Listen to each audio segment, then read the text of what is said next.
நம்ம Indian politics வந்து இவ்வளோ பெரிய ஒரு சீர்கேடை சந்திப்பதற்கு காரணம் வந்து ஸ்டூடெண்ட் மூவ்மெண்ட் அடிவாங்க தான். இந்த ஸ்டூடெண்ட் பாலிடிக்ஸ் அப்படின்றத அரசியல்வாதிகளே அதை பவருக்கு வந்ததுக்கு பிறகு அதை சப்ரஸ் பண்ணணும் அப்படின்ற ஒரு முயற்சி தான் இல்லையா? அது அரசியல்வாதின்னு இல்லை, அஃப்கோர்ஸ் அரசாங்கத்துடைய பாலிசின்னு நான் சொல்லலாம். வீட்டில் வந்து அலோவ் பண்ண மாட்டாங்க. ஆனால் நாங்கள் வந்து வீட்டை தெரியாமல் நாங்கள் வந்து பப்ளிக் மீட்டிங்ஸ் போவோம். அதே மாதிரி வீட்டுக்கு தெரியாமல் படிக்கும்போது படத்துக்கு போகலாம், ஸ்கூல் கட் அடிக்கலாம், பப்ளிக் மீட்டிங்ஸுமா. அப்போ இன்னைக்குள்ள ஜென்ரேஷன் அதை பற்றி அவேர்னஸ் இல்லை. அவங்க பாலிடிக்ஸை கம்ப்ளீட்டாக அப்ஜெக்டிவாக பார்க்காங்க. நான் வந்தால் என்ன கிடைக்கும், என்ன பொறுப்பு கிடைக்கும், நான் என்னதான் ஆக முடியும், நான் எம்எல்ஏ ஆக முடியுமா, எம்பி ஆக முடியுமா, சரி ஆகிடலாம், ஆன பிறகு என்ன பண்ணுவீங்க? திமுகவில் ஸ்டூடெண்ட் மூவ்மெண்ட் அப்படின்றது எங்கே இருக்கு? மக்களுடைய உணர்வை தூண்டுவதற்கு மிக எளிமையான ஆயுதம் வந்து மதம். அப்போ இது பிஜேபிக்கு ஆர்எஸ்எஸ்க்கு நல்லா தெரியும். மிக எளிமையான ஆயுதம் மதம். இப்போ நீங்கள் வந்து இவங்க ரமண மகரிஷியை தூக்கி பிடிப்பாங்களா? பிடிக்க மாட்டாங்க. ஏன்னா அவர் சொல்லார் வேதாந்தாவும் பைபிளும் எல்லாம் ஒன்று தான் சொல்லார். எப்போ ஒருத்தன் வந்து சமூகத்தால் ரெகக்னைஸ் பண்ணப்படலையோ, எப்போ அவனுக்கு ஒரு பிரச்சனை இல்லை, அவன் சார்ந்த மதமோ சமூகமோ கை கொடுக்கலையோ, அவன் வெளிக்கு இல்லை இந்த கரங்க கிடைச்சா அந்த கருத்தை பிடிச்சிடும். இந்தியாவில் உங்களுக்கு 3வது முறையாக பாஜக ஆட்சிக்கு வந்ததுக்கு மிக முக்கியமான காரணம் அந்த போலரைசேஷன் ஏதோ ஒரு வகையில் ஒர்க் அவுட் ஆகிருக்கு. பாஜகவினுடைய ஆயுதம் என்பது பயத்தை உருவாக்குதல், வெறுப்பை ஏற்படுத்துதல். அதை அவங்க பண்ணிகிட்டு இருக்கனால தான் இந்த நாடே ஒரு பெரிய அச்சுறுத்தல் இருக்குன்னு நம்ம எல்லாம் சொல்லிட்டு இருக்கோம். மதம் என்பது அவருடைய நம்பிக்கை, நம்ம அதில் குறை சொல்லவில்லை. சாதி என்பது கிடையாது. அதை நான் சிறு வயதிலேருந்து உறுதியாக ஏற்றுக்கொண்டேன். நீங்கள் 4 மணிக்கு ஒரு ஃப்ளைட்டில் வரக்கு முன்னால அங்கே ஜாதி இல்லை. 4 மணி தானே நீங்கள் ஃப்ளைட்டில் வந்தோடனே இங்கே ஜாதி வந்துடுமா? தமிழக அரசியல் அடுத்த ஜென்ரேஷனை நோக்கி போகுது அப்படின்னு நீங்கள் நினைக்கிறீங்களா? விஜயுடைய வருகை உதயநிதிக்கு ஒரு சேலஞ்சாக இருக்கும் அப்படின்னு நினைக்கிறீங்க? நீங்கள் வந்து அவருக்கு வருகை திமுக தான் பாதிக்கணும் இப்படி சொல்ல முடியாது.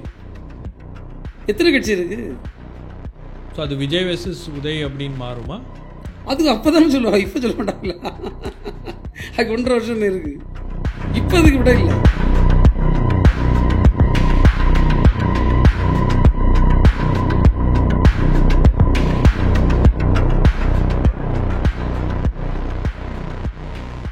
வணக்கம், இது பக்கா பாலிடிக்ஸ். நான் ஷபீர் அஹ்மத். இன்று நம்மோடு இந்த பாட்காஸ்டில் இணைந்திருக்கக்கூடிய ஒரு நபர் ரொம்பவே ஒரு முக்கியமான நபர். இந்தியாவில் இருக்கக்கூடிய கடைக்கோடி மாவட்டமான கன்னியாகுமரி மாவட்டத்தில் அரசியல் செய்து கொண்டிருக்கக்கூடிய ஒரு நபர். ஒரு ஸ்டூடெண்ட் பாலிட்டிக்ஸ்லேருந்து டிஸ்ட்ரிக்ட் பஞ்சாயத்து சேர்மன், அதுக்கப்புறம் எம்எல்ஏ, மினிஸ்டராக உயர்ந்திருக்கக்கூடிய ஒரு நபரை தான் நம்ம மீட் பண்ண போகிறோம். மிஸ்டர் மனோ தங்கராஜ், வணக்கம் சார். அவர்கிட்ட போகிறதுக்கு முன்னாடி ஒரு சின்ன reminder and request. News Minute Tamil, Newslaundry, நாம் இப்போ ஒரு கம்ப்ளீட் ஆட் ஃப்ரீ பிளாட்ஃபார்ம். எந்த விதமான அரசாங்க விளம்பரமோ, அரசியல் கட்சிகளுடைய விளம்பரமோ, கார்ப்பரேட் ஆட்ஸோ நம்பி இயங்கக்கூடிய ஊடக நிறுவனங்கள் அல்ல. முழுக்க முழுக்க உங்களுடைய ஆதரவோடு இயங்கக்கூடிய ஊடக நிறுவனங்கள். நாம் செய்கின்ற இந்த வேலை, இந்த டிஸ்கஷன்ஸ், இந்த டிபேட்ஸ் இதெல்லாம் உங்களுக்கு பிடித்திருந்தால் இந்த கியூஆர் கோட் மூலமாக உங்களுடைய ஆதரவை எங்களுக்கு தெரிவிக்கலாம். அதற்கான லிங்க்கையும் நான் இந்த டிஸ்கிரிப்ஷனில் கொடுக்குறேன். அதையும் கிளிக் பண்ணுங்கள். உங்களுடைய ஆதரவை தெரிவிப்பீங்கன்ற நம்பிக்கையில். வணக்கம் சார். ஒரு ஸ்டூடெண்ட் பாலிட்டிக்ஸில் ரொம்ப இன்வால்வ்டாகி இருந்து அதுக்கப்புறம் வந்து ஒரு ஆக்டிவிசத்தில் ஈடுபட்டு இன்றைக்கி நீங்கள் ஒரு எம்எல்ஏ, ஒரு அமைச்சராக ஒரு சின்ன மாவட்டத்துலேருந்து உயர்ந்திருக்கீங்க. என்ன மோட்டிவேஷன் உங்களுக்கு இந்த அரசியலில் வரணும் அப்படின்னு? நீங்கள் சாதாரணமாக என்னுடைய அனுபவத்தில் என்ன சொல்லணும்னா, ஒரு பொலிட்டிக்கல் லீடராக இல்லை ஒரு பொலிட்டிக்கல் எந்த லெவலில் அவர் வரணும்னா கூட முதல் தகுதி இது நீ மனோ தங்கராஜ் தியரின்னு வச்சு சொல்லுங்க, அவருக்கு ரியாக்டிவ் மைண்ட் இருக்கணும். ரியாக்டிவ் மைண்ட்னா எதுனாலும் அவருக்கு ஒரு கொஸ்டின் பண்ணக்கூடிய ஒரு மைண்ட் செட் அவருக்கு இருக்கணும். ரியாக்ட் பண்ணணும், ஹியர்ஸ் டு ரியாக்ட். அது பாசிட்டிவ் ரியாக்ஷனாக இருக்கலாம், நெகட்டிவ் ரியாக்ஷனாக இருக்கலாம், டிஃபென்சிவாக இருக்கலாம், அது எப்படி வேணால் இருக்கலாம். ஒரு ஆள் வந்து ஒரு விஷயத்துக்கு ஒரு ரியாக்ட் பண்ணக்கூடிய ஆளாக இருக்கணும். அது வந்து சின்ன வயசில் எனக்கு இருந்தது. நான் வந்து யாராவது ஒரு ஒரு ஒரு ஸ்டூடெண்ட்டுக்கு ஒரு பிரச்சனைனா கொஸ்டின் பண்ணது, ஊரில் ஒரு பிரச்சனைனா கேள்வி கேட்குறது, கூட உள்ள ஸ்டூடெண்ட்டுக்கு ஒரு த்ரெட் இருக்குன்னா அதை போய் நிற்கிது. இது வந்து என்னுடைய இயல்பாக என்கிட்ட இருந்தது. அதுதான் என்ன பாலிடிக்ஸுக்கு கொண்டு வந்தது. ஃபேமிலி பாலிடிக்ஸில் இருந்தாங்களா? ஃபேமிலி பேக்ரவுண்டில் இருக்கக்கூடிய யாராச்சும்? ஃபேமிலியில் யாருமே பாலிடிக்ஸில் இல்லை. இல்லை. ஆனால் எங்கள் ஊர் பார்த்தீங்கன்னா அப்போ வந்து ரொம்ப பொலிட்டிக்கலி ஆக்டிவான ஊர். எல்லா மக்களுக்குமே பாலிடிக்ஸ் தெரியும். எல்லாம் நான் கொஞ்சம் படித்த ஆட்கள் தான். அதில் எல்லாருமே பாலிடிக்ஸ் பேசுவாங்க. இப்போ நான் வந்து பார்த்திங்கன்னா ரொம்ப சின்ன வயசில் எங்கிட்ட பொன்னப்ப நாடார் அப்போசிஷன் லீடராக இருந்தார், எதிர்கட்சி தலைவராக. அவர் வந்து ஃப்ளைட் ஆக்சிடெண்ட்டில் இறந்து போனார். அப்போ நீங்கள் பார்த்தீங்கன்னா அங்கே ஊரில் ரூமர் என்னென்னா இந்திரா காந்தி கொண்டுட்டாங்க. இது சும்மா இல்லை, எந்த ஃப்ளைட் ஆக்சிடென்ட் நடந்தாலும் அதுக்கு பின்னாடி ஒரு தியரிஸ். ஏன்னா ஒரு பொலிட்டிக்கல் லீடராக இருந்தாங்க. அவர் வந்து எங்கள் ஊர். அப்போ ஊரே திரண்டுட்டு எல்லாருக்கும் வந்து ரொம்ப பெரிய வருத்தம். நான் முதலாக ஒரு பப்ளிக் விஷயத்துக்கு போனது அப்போ தான். வெரியன் சின்ன குழந்தைய தான் இன்னொரு அண்ணன் கையை பிடிச்சி கூட்டிகிட்டு போனார். அந்த ஃபியூனரல் அவருக்கு அஸ்தி வந்தது, அதை பார்க்க. அதிலிருந்து அவங்க கூட ஜாயிண்ட் ஆகிட்டேன். அதை தொடர்ந்து அவர் சன் வந்து அண்ணன் விஜயராகவன் வந்து எலெக்ஷன்னாரு. அப்போ எலெக்ஷனுக்குள்ளே வயசு இல்லை எங்களுக்கு. ஸோ பட் நாங்கள் அது கோஷ்டி கூட பின்னால் சுற்றுவோம். அப்படி எங்களை இன்வால்வ் பண்ணோம் அந்த எலெக்ஷனில். அப்படியே தொடர்ந்து அந்த பயணம், பொலிட்டிக்கல் பயணம் ஆரம்பிச்சது. ஒரு பெரிய விஷயம் என்னென்னா, இப்போ நாங்கள் வந்து ஸ்கூலில் படிக்கச்சுமே பாலிட்டிக்ஸ் உண்டு. ஸ்கூல்லே இருக்கோம். நாங்கள் ஸ்கூலில் இருக்கச்சுமே ஒரு பொலிட்டிக்கல் அவேர்னஸ் எங்கள்கிட்ட இருந்தது. பாலிட்டிக்ஸ் பேசுவோம். ஸ்டூடெண்ட் அமைப்புகள் இருந்தது. நான் அப்போ ஜனதா, ஸ்டூடெண்ட் ஜனதா இருக்கோம். ஸ்டூடெண்ட்டு எஸ்எஃப்ஐ இருக்கோம். காங்கிரஸ் ஸ்டூடெண்ட் விங் இருக்கும். இது மூணு வந்து கன்னியாகுமரி டிஸ்ட்ரிக்டில் இருக்கும். ஸ்கூலில் பெரிய ஆக்டிவாக இருக்காது, ஓரளவுக்கு இருக்கும். காலேஜில் போனப்போ பெரிய ஆக்டிவாக இருக்கும். அதனால அப்படியே நாங்கள் வந்து அந்த மூமெண்ட்லேயே இருந்தோம். நான் சொன்ன மாதிரி வெரி ரியாக்டிவ். நாங்கள் எதையுமே கொஸ்டின் பண்ணுவோம், எதையும் கேள்வி கேட்போம். ஸோ அந்த மாவட்டத்தில் நடக்கக்கூடிய எல்லா பிரச்சனைகள் பற்றியும், மாணவர் பிரச்சனை மட்டும் அல்லாமல் எல்லா பொலிட்டிக்கல் விஷயங்கள்லையும் ஸ்டூடெண்ட் இன்வால்மெண்ட் அப்படின்றது இருக்கும். நீங்கள் பார்த்தீங்கன்னா நீங்கள் அப்போ ஸ்டூடெண்ட் மூமெண்ட் தான். அரிசி விலை கூடனா உடனடியாக கோஷம் போட்டு ரோட்டுக்கு வர்றது ஸ்டூடெண்ட் மூமெண்ட் தான். ஃபீஸ் உயர்ந்தா அதுதான், ரயில் கட்டணம் உயர்ந்தா அதுதான். அதே மாதிரி மக்களுக்கு எதிரான எந்த நடவடிக்கை, அது கொள்கையாக இருந்தாலும் சரி, எதுவாக இருந்தாலும் ஆரம்பம் வந்து ஸ்டூடெண்ட் மூமெண்ட் தான் ஆரம்பிக்கும். ஏன்னா இன்னைக்கு ஸ்கூல் அல்லது காலேஜ் 10 மணின்னா 9:30 மணிக்கு செய்தி கிடச்சா கூட 10 மணிக்கு நாங்கள் ஸ்ட்ரைக் பண்ணிடுவோம். அப்போ கேதரிங் ஆட்டோமேட்டிக்காக வந்துடும். நாங்கள் பொலிட்டிக்கல் பார்ட்டினா அன்றைக்கி அவங்க தலைவர்கள் டிசைட் பண்ணி, இன்றைக்கி மாதிரி சோஷியல் மீடியா இல்லை. ஒன்லி வழி வந்து டைரெக்டாக கம்யூனிகேட் பண்ணோம், இல்லைனா கார்டு எழுதி போடுறோம். அது time consuming. So immediate response வந்து ஸ்டூடெண்ட் மூமெண்ட்லேருந்து தான் வரும். அப்போ நாங்கள் அப்படி எல்லா விஷயத்துக்கும் ஸ்டூடெண்ட் மூமெண்ட் வந்து உடனே நாங்கள் வந்து களத்துக்கு வருவோம். ஸோ அது ஒரு பயிற்சியாகவே ஆயிடுச்சா உங்களுக்கு? அந்த ஸ்டூடெண்ட் மூமெண்ட்டில் பப்ளிக் இஷ்யூஸை பற்றி பேசுகிறது, பப்ளிக் இஷ்யூஸை வந்து டிஸ்கஸ் பண்ணுறது, அதற்காக போராடுவது. இன்றைக்கி அந்த நிலைமையே இல்லையே. இன்றைக்கி பெட்ரோல் விலை 100 ரூபா போனால் கூட வந்து ஸ்டூடெண்ட்ஸ்லாம் வந்து போய் சொன்னாலும் நமக்கு கவலை இல்லை அப்படின்ற அளவில் இருக்காங்க. அந்த ஸ்டூடெண்ட் பாலிட்டிக்ஸ் வந்து ரொம்ப வைப்ரண்ட்டாக தமிழ்நாட்டில் இருந்துச்சு, இந்தியா முழுவதும் அது இருந்துச்சு. பட் அது எந்த இடத்துல உங்களுக்கு வந்து கம்ப்ளீட்டாக போயிருச்சுன்னு பார்க்குறீங்க? நம்ம இந்தியன் பாலிட்டிக்ஸ் வந்து இவ்வளோ பெரிய ஒரு சீர்கேடை சந்திப்பதற்கு காரணம் வந்து ஸ்டூடெண்ட் மூமெண்ட் அடி வாங்கினது தான். அதில் எந்த விதமான மாற்று கருத்தும் இடம் இல்லை. இன்றைக்கி பார்த்திங்கன்னா ஸ்டூடெண்ட்ஸ் வந்து பொலிட்டிக்கல் அவேர்னஸ் அவங்கள்ட்ட இருக்கணும். சில கான்சிக்வன்சஸ் வரும், சிக்கல்கள் வரும், அதை அவங்க ஃபேஸ் பண்ணணும். இப்போ நீங்கள் என்னென்னா, ஒவ்வொரு பேரண்டும் பிள்ளைய வந்து நீ எந்த பிரச்சனையும் மாட்டக்கூடாது, எந்த வழக்கிலையும் போகக்கூடாது, எந்த விஷயத்தையும் கேள்வி கேட்கக்கூடாது இன்னும் டீச் பண்ணிடும். அதே மாதிரி லோக்கலில் இருக்கக்கூடிய பெரிய மனிதர்கள்னு சொல்லக்கூடியவன பிள்ளைக்கு சொல்லக்கூடிய அட்வைஸை தான், மக்கா நீ கவனமாக போயிட்டு வந்துடணும், படிச்சுட்டு வந்துடும், அவ்வளோதான், உனக்கு எதுக்கு இதெல்லாம் தேவையில்லாது. ரெண்டாவது நம்ம வந்து ரொம்ப அப்ஜெக்டிவாக போயிட்டோம். நீ டாக்டர் ஆகணும், நீ இன்ஜினியர் ஆகணும், நீ ஐஏஎஸ் ஆகணும். இது யார் சொல்லுது? வீட்லேயே சொல்கிறாங்க. அப்புறம் கல்லூரிகளில் இப்போ நான் வந்து டாக்டர் ஆகலை, இன்ஜினியர் ஆகலை, ஐஏஎஸ் ஆகலை, அதனால் வாட் இஸ் ராங்? ஒன்றுமே கெட்டு போகல. அப்போது நீங்கள் வந்து இப்படியே அதை சொல்லி மைண்ட் வாஷ் பண்ண சமயத்தில் அந்த பிள்ளைகள் வந்து எந்த ரிஸ்க் எடுக்குன்னு தயாரில்லை. இப்போ நாங்கள் ஸ்கூலில் சஸ்பெண்ட் ஆகியிருக்கோம், அடி வாங்கியிருக்கோம், காலேஜில் போய் சஸ்பெண்ட் ஆகியிருக்கோம், எக்ஸாம் நிறைய பிரச்சனை எடுத்திருக்கோம், எக்ஸாம் எழுத விட்டுருக்கோம், திரும்ப எக்ஸாம் எழுதி எடுத்திருக்கோம். இப்படி வந்து நிறைய ரிஸ்க்கை நம்ம ஃபேஸ் பண்ணியிருக்கோம். பெரிய ஸ்ட்ரைக் போயிருக்கோம், எங்களுக்கெல்லாம் போலீஸ் கேஸே ஆகிருக்கு, அரெஸ்ட் ஆகிருக்கோம் காலேஜ் படிக்கும்போது, ஸ்கூல் படிக்கும்போது, காலேஜ் படிக்கும்போது. அப்போ இது எங்களுக்கு ஃபேஸ் பண்ண தெரியும்.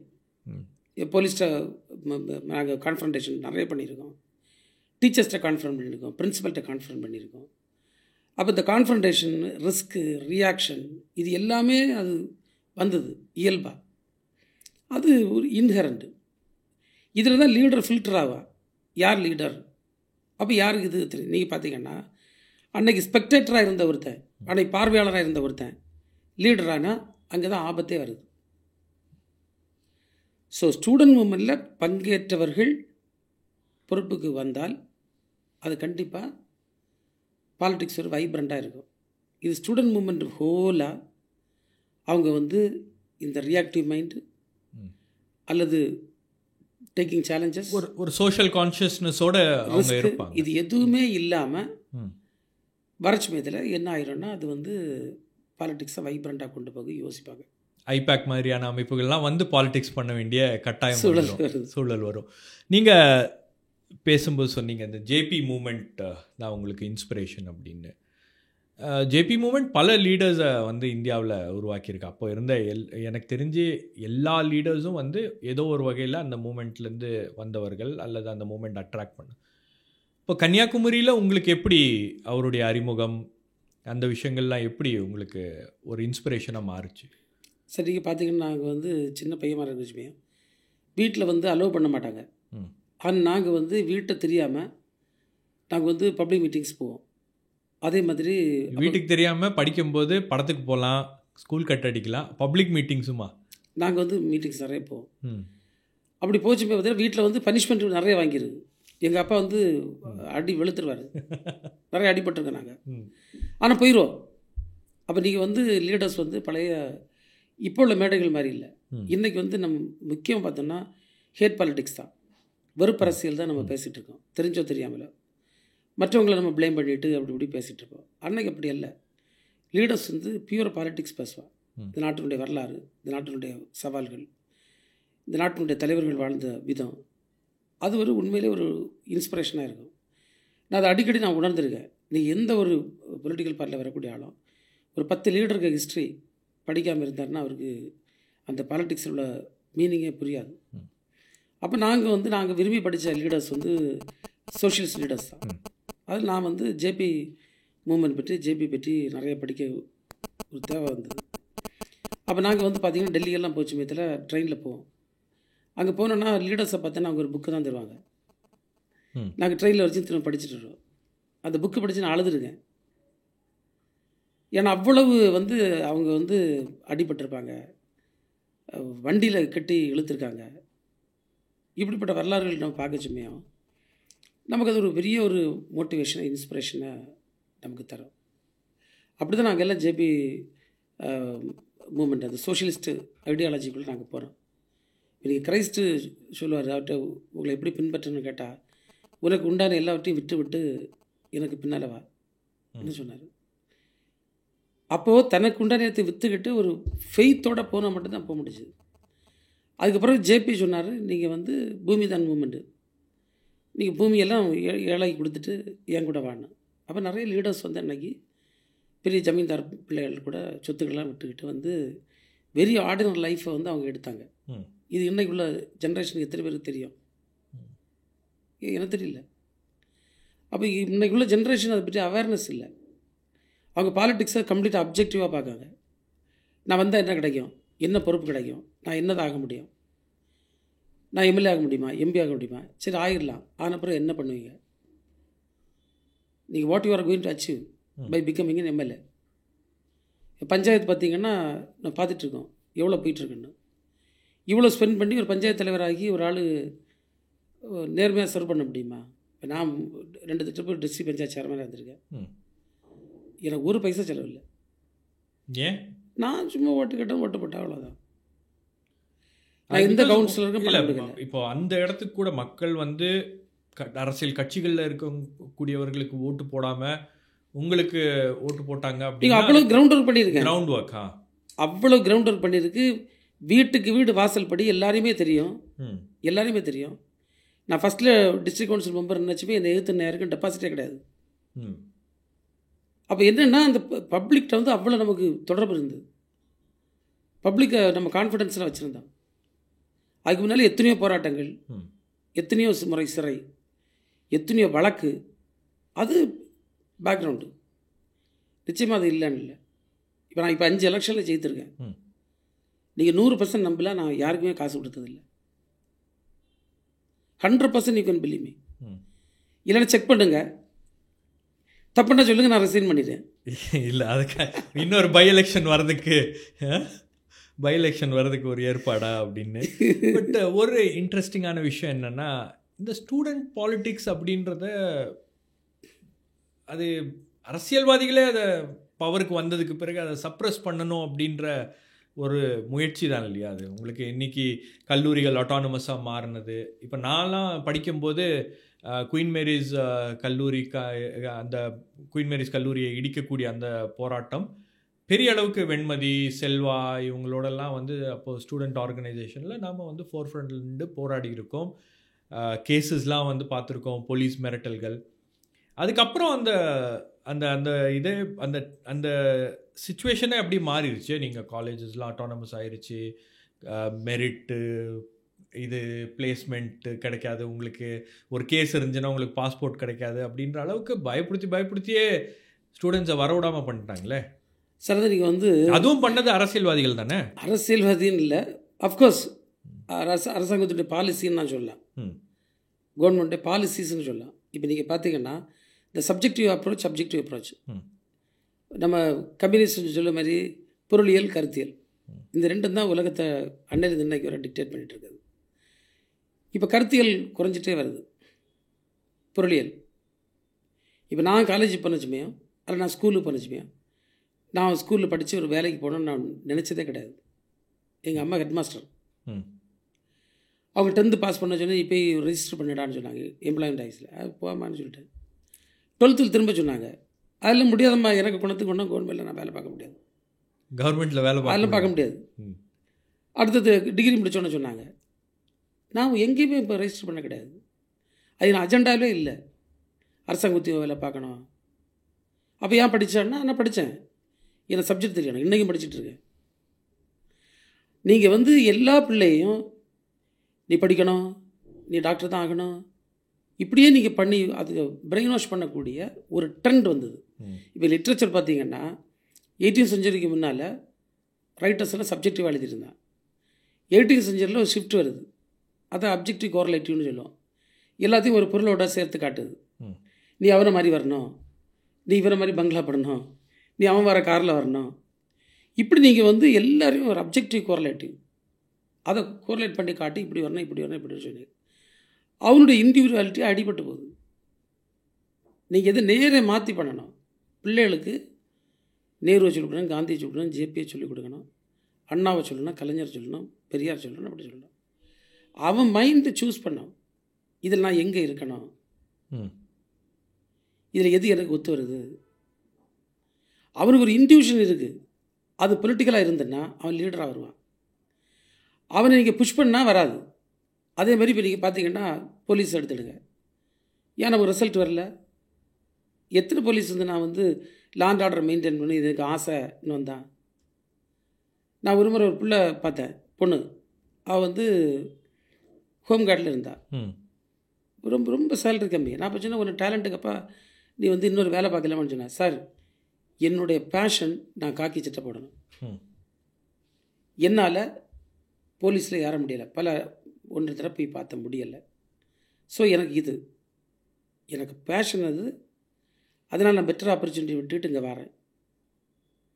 அதுதான் அந்த இடம்தான் விஷயமே. எத்தனை பேர் பேஷனோட பாலிடிக்ஸில் இருக்காங்க? என்ன பேஷன்? நான் சர்வீஸ் பண்ணணும், நான் சர்வ் பண்ணணும், ஒரு சொசைட்டியில் சேஞ்சு கொண்டணும். ஒரு சொசைட்டியில் சேஞ்சு கொண்டான்னு நினைக்காள் ஒரு ஹியூஜ் அமௌண்ட் ஸ்பெண்ட் பண்ணி ஒரு பிரசிடெண்ட் ஆக முடியுமா? என்ன பண்ண முடியும்? 2வது எலெக்ஷன் என்ன பண்ணுவார்? 3வது எலெக்ஷன் என்ன பண்ணுவார்?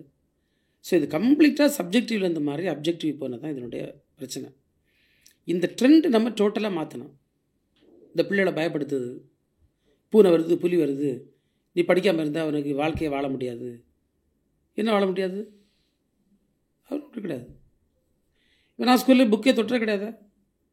நாங்கள் டெய்லி கோஷம் போட்டுட்டு தான் போவோம், சண்டை போட்டுட்டு இருந்தோம். இல்லையா அதுதானே இன்றைக்கி பயமே. இப்போ நீங்கள் எதிர்கட்சியாக இருக்கும்போது ஸ்டூடெண்ட் பாலிட்டிக்ஸை வந்து சப்போர்ட் பண்ணுவாங்க, ஸ்டூடெண்ட்ஸ் தெருவுக்கு வந்து போராடுவதெல்லாம் வந்து எதிர்கட்சிகள் அதை பேக் பண்ணுவாங்க, அதுலேருந்து கிடைக்கக்கூடிய பொலிட்டிக்கல் கெயின்ஸ் எடுத்துருவாங்க. பட் அவங்களே ஆளுங்கட்சியாக வரும்போது அந்த ஸ்டூடெண்ட் மூமெண்ட்டை சப்ரெஸ் பண்ணக்கூடிய ஒரு நடவடிக்கை தான் நம்ம பார்க்குறோம். நீங்கள் இப்போ கூட மோடி ஆட்சிக்கு வந்ததுக்கு மிக முக்கியமான காரணம் ஜேஎன்யூ மாணவர்கள் முன்னெடுத்த பல்வேறு விதமான போராட்டம். பட் ஆட்சிக்கு வந்த உடனே முதல்ல அடித்தது ஜேஎன்யூ தானே. அப்போ இது ஒரு ட்ரெண்டாக அரசியல்வாதிகளும் அதை ஃபாலோ பண்ணிகிட்டே இருக்காங்க இல்லையா? இப்போ நீங்கள் என்னென்னா, எப்போ வந்து ஸ்டூடெண்ட் மூமெண்ட்டுக்கு பார்ட்டிஸில் வந்து மரியாதை குறைஞ்சதோ அப்போ இது நடக்க முடியுது. இப்போ ஸ்டூடெண்ட் மூமெண்ட்டுக்கு அப்பர் ஹேண்ட் இருந்து வச்சுக்கலாம், இதை பண்ண முடியுமா?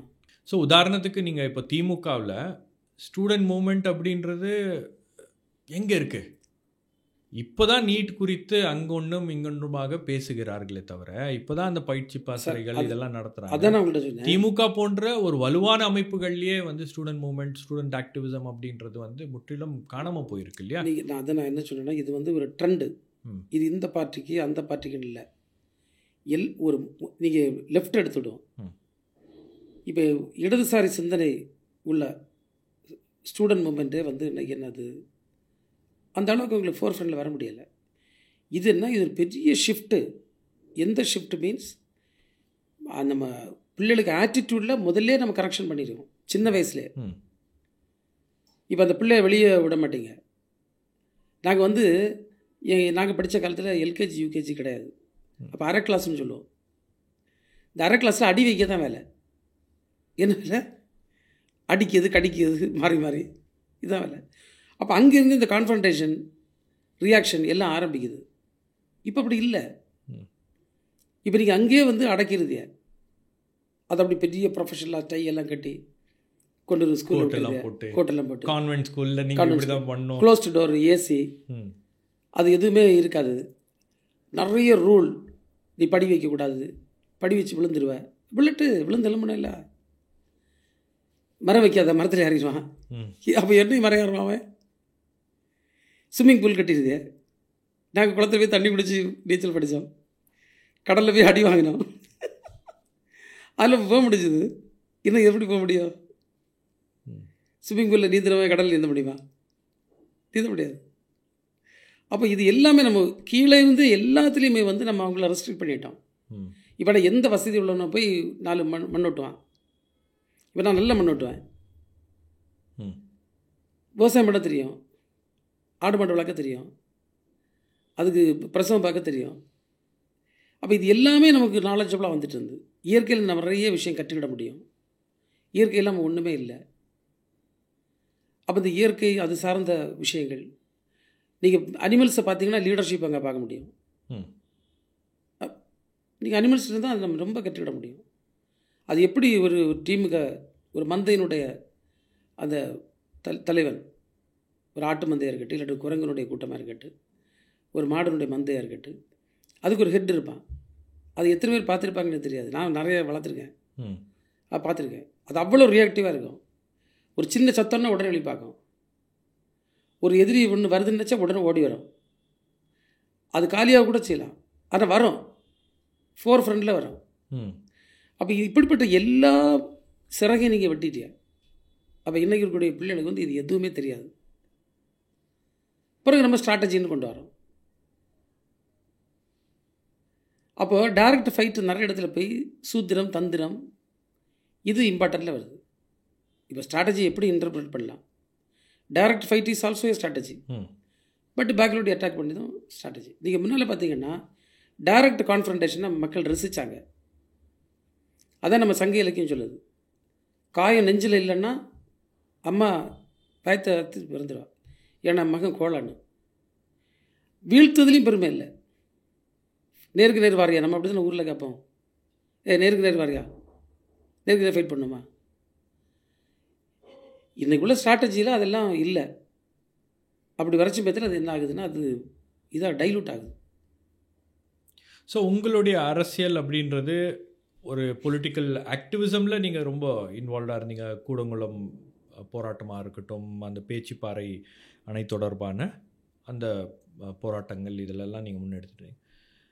ஒரு பொலிட்டிக்கல் ஆக்டிவிஸ்ட்டாக நீங்கள் தனிச்சையாக செயல்படுவது அப்படின்றது வேறு. ஒரு அரசியல் கட்சியில் நீங்கள் போய் இணைஞ்சு பணியாற்றுவது அப்படின்றது ரொம்ப கடினமான ஒரு விஷயம் இல்லை. அதுக்கு ஒரு அமைப்பு இருக்குது. நீங்கள் தனிச்சையாக ஒரு ஆக்டிவிஸ்ட்டாக நீங்கள் இருக்கிறது அப்படின்றது வேறு. பட் இங்கே எப்படி மேனேஜ் பண்ண முடிஞ்சு? அது உள்ளே போகும்போது அந்த ஈர்ப்பு, அதுவும் குறிப்பாக திமுகவில் போய் சேரணும் அப்படின்ற அந்த எண்ணம் எங்கே? நீங்கள் வந்து நான் டிஎம்கேல சேர வர சமயத்தில் 2001 அப்போ நான் டிஸ்ட்ரிக்ட் பஞ்சாயத்து சேர்மனாக இருந்தேன். நாங்கள் இருந்த பார்ட்டி ஜனாதில் வந்து டோட்டலாக அடி வாங்கிட்டு, அதனுடைய சிம்பிள் போயிட்டு, ரெக்கக்னேஷன் போயிட்டு, எல்லாமே போயிட்டு. அப்போ நாங்கள் எங்கேயா ஒரு பார்ட்டியை சூஸ் பண்ணி ஆகணும். அப்போ வந்து டிஎம்கே, நான் இப்போ யூத் விங் பிரசிடெண்ட்டாகவும் இருந்தேன். அப்போ சோஷியல் ஜஸ்டிஸ் காஸ், செக்குலரிசம், இந்த ரெண்டையும் ஒரு டெமோக்ரஸியோட அணுகக்கூடிய ஒரு பார்ட்டி டிஎம்கே. ஆனால் டிஎம்கே அப்போ தான் பவர்லேருந்து கீழே போகுது. கலைஞர் அரெஸ்ட் ஆகி இப்படி இருந்த நேரத்தில் தான் வெளியே வந்த உடனே நான் அவரை அறிவாலயத்தில் வந்து பார்த்தேன். அப்போ தலைவர்கிட்ட கேட்ட கேள்வி, எல்லாரும் கட்சி விட்டு வெளியே போயிட்டுருக்கேன், நீ என்னப்பா உள்ளே வரேன்னு கேட்டார். கட்சி கவர்மெண்ட்டில் இருக்கும்போது தான் எல்லோரும் வருவாங்க, நீங்கள் வெளியே போகும்போது. நான் சொன்ன தலைவர், நான் வந்து உங்களுடைய தலைமையை ஏற்று நான் வந்து இந்த சமூக நீதி கொள்கைக்காக, மதசார்பற்ற கொள்கைக்காக நான் வரேன். எனக்கு எந்த எதிர்பார்ப்பும் இல்லை. அது மாதிரி எந்த கண்டிஷனும் வைக்கல. எனக்கு கட்சியில் குறைந்த பொறுப்பு தாருங்கன்னு கூட நான் கேட்கல. நான் சும்மா ஜஸ்ட் சேர்ந்துட்டு பணியாற்ற ஆரம்பித்தோம். மாணவர் அணி முதல்ல பொறுப்பெடுத்தேன். அடுத்து கிளை செயலாளர், ஒன்றிய செயலாளர், அப்படி வளர்ந்து மாவட்ட செயலாளர் வந்தோம். திமுகவும் ஒரு கொள்கை அடிப்படையிலான இயக்கம். இனிமேல் எனக்கு அது கஷ்டம் இல்லை. நம்ம கொண்ட கொள்கை தான். அதை வலுவாக பேசிகிட்டு இருந்தோம், இன்றைக்கும் பேசிகிட்டு இருக்கோம். அதில் எந்த பிரச்சனையும் இல்லை. ஸோ கன்னியாகுமரி அப்படின்றது ஒரு யுனிக்கான ஒரு மாவட்டம். நீங்கள் அந்த மாவட்டத்தில் தேசிய கட்சிகளுடைய ஆதிக்கம் தான் வந்து பெரிய அளவில் இருந்திருக்கு. மாநில கட்சிகள் ஓரளவுக்கு அவங்க வந்து முயற்சி பண்ணிகிட்டு இருக்காங்க. பட் இருந்தாலும் அந்த தேசிய கட்சிகளுடைய தாக்கம் தான் வந்து இன்னி வரைக்கும் அந்த மாவட்டத்தில் அதிகமாக இருக்கிறது. ஸோ அந்த மாவட்டம் வந்து ஒரு ஒரு ஒரு என்ன சொல்கிறது, அந்த மாவட்டத்துடைய அரசியலே வந்து தமிழ்நாட்டில் இருக்கக்கூடிய மற்ற அரசியலை விட வேறு. அதை எப்படி எக்ஸ்பிளைன் பண்ணுவீங்க? நீங்கள் அங்கே நீண்ட காலம் பணியாற்றிருக்கீங்க, ஒரு பொலிட்டிக்கல் ஆக்டிவிஸ்டாகவும் அதே போல் ஒரு கட்சியில் இணைந்து, எப்படி அதை எக்ஸ்பிளைன் பண்ணுறீங்க? அதை எப்படி டிஃப்ரென்ஷியேட் பண்ணுறீங்க? நீங்கள் பார்த்தீங்கன்னா பிஃபோர் 90s நீங்கள் வந்து அது வந்து ஒரு ஸ்ட்ராங்கான ஜனதா, ஓல்டு காங்கிரஸ், அந்த ஸ்தாபன காங்கிரஸ், ஜனதா, அந்த பேஸில் இருந்த டிஸ்ட்ரிக்ட்.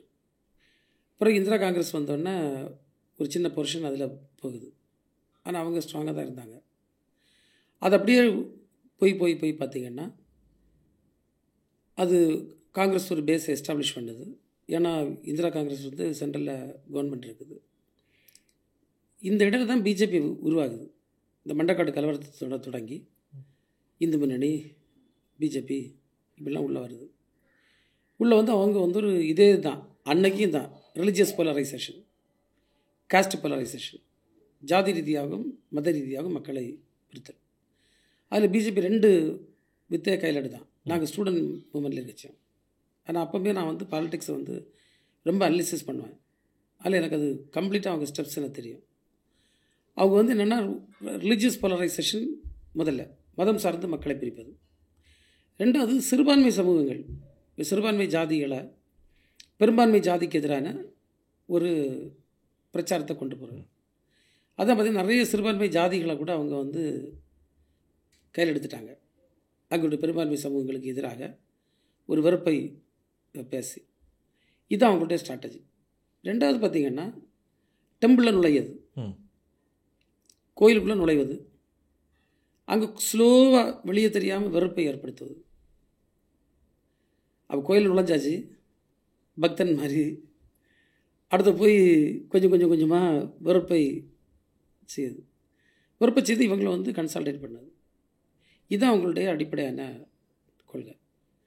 அப்போ தான் தேசிய கட்சிகள்லாம் இருந்ததை இப்போ இன்றைக்கி நீங்கள் நேரே மாறி நம்ம வந்து இந்த பிஜேபியினுடைய இந்த அடிப்படைவாதத்தை, இந்த வெறுப்பு பிரச்சாரத்தை, அது வந்து மதம் சார்ந்த ஜாதி சார்ந்த அந்த பிரிவினையை நாங்கள் ஒரு சிஸ்டமேட்டிக் கேம்பெயின் மூலமாக தான் அதை அடித்ததுனால தான் இன்றைக்கி திமுக வந்து மிக வலுவான கட்சியாக அன்றைக்கி இருந்து கொண்டிருக்கிறது.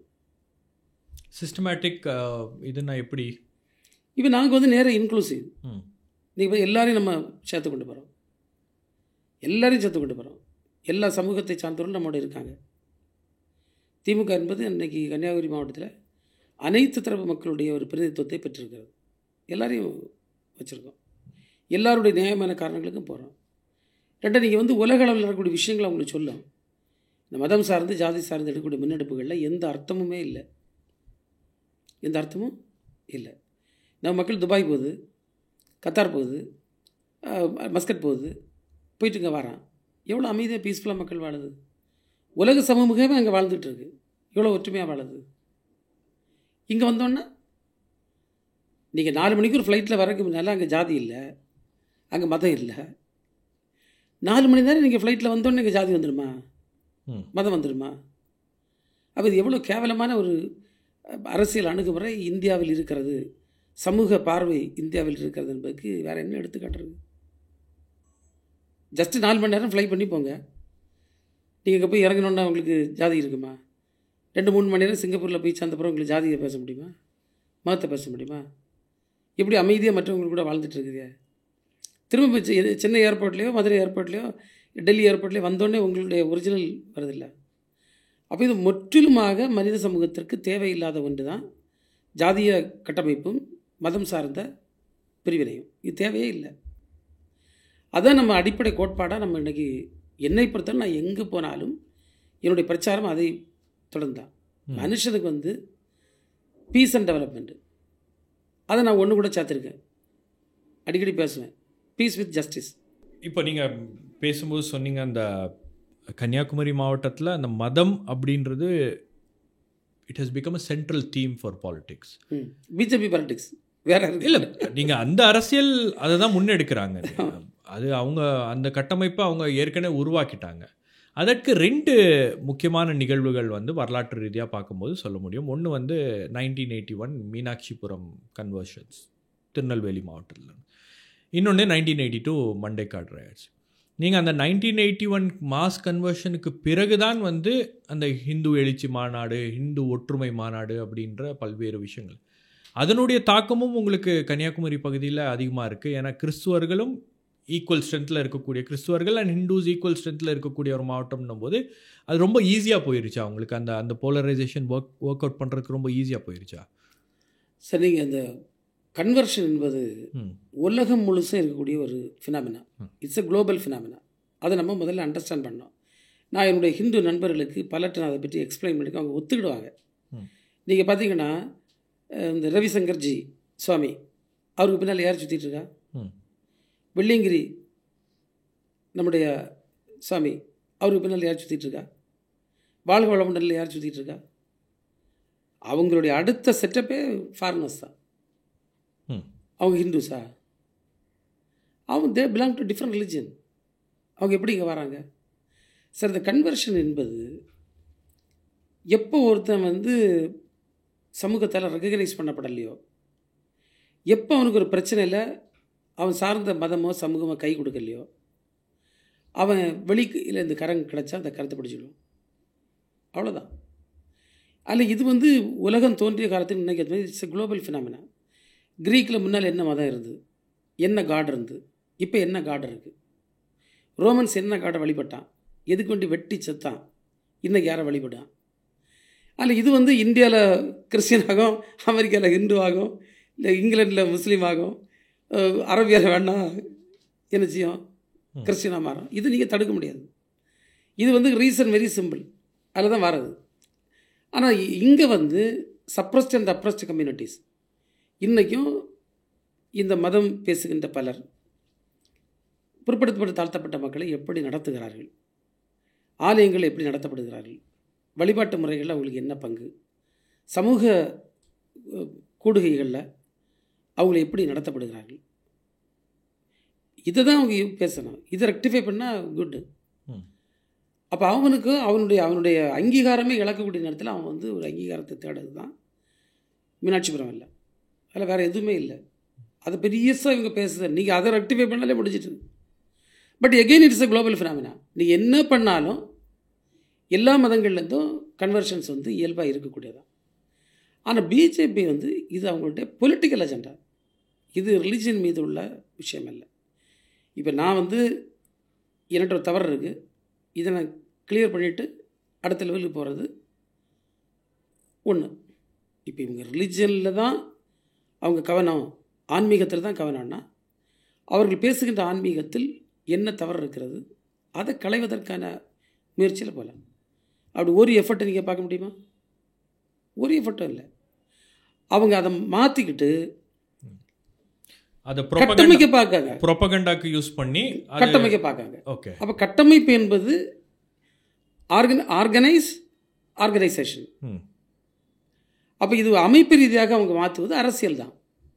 அவங்களுக்கு பெரும்பான்மை சமூகத்தை ஒருங்கிணைப்பதன் மூலம், கட்டமைப்பதன் மூலம் தங்களுடைய வாக்கு வங்கியை நிரந்தரமாக்கி கொள்ளலாம் என்பதை தவிர அதுக்குள்ளே என்ன இல்லை, ஒன்றுமே இல்லை.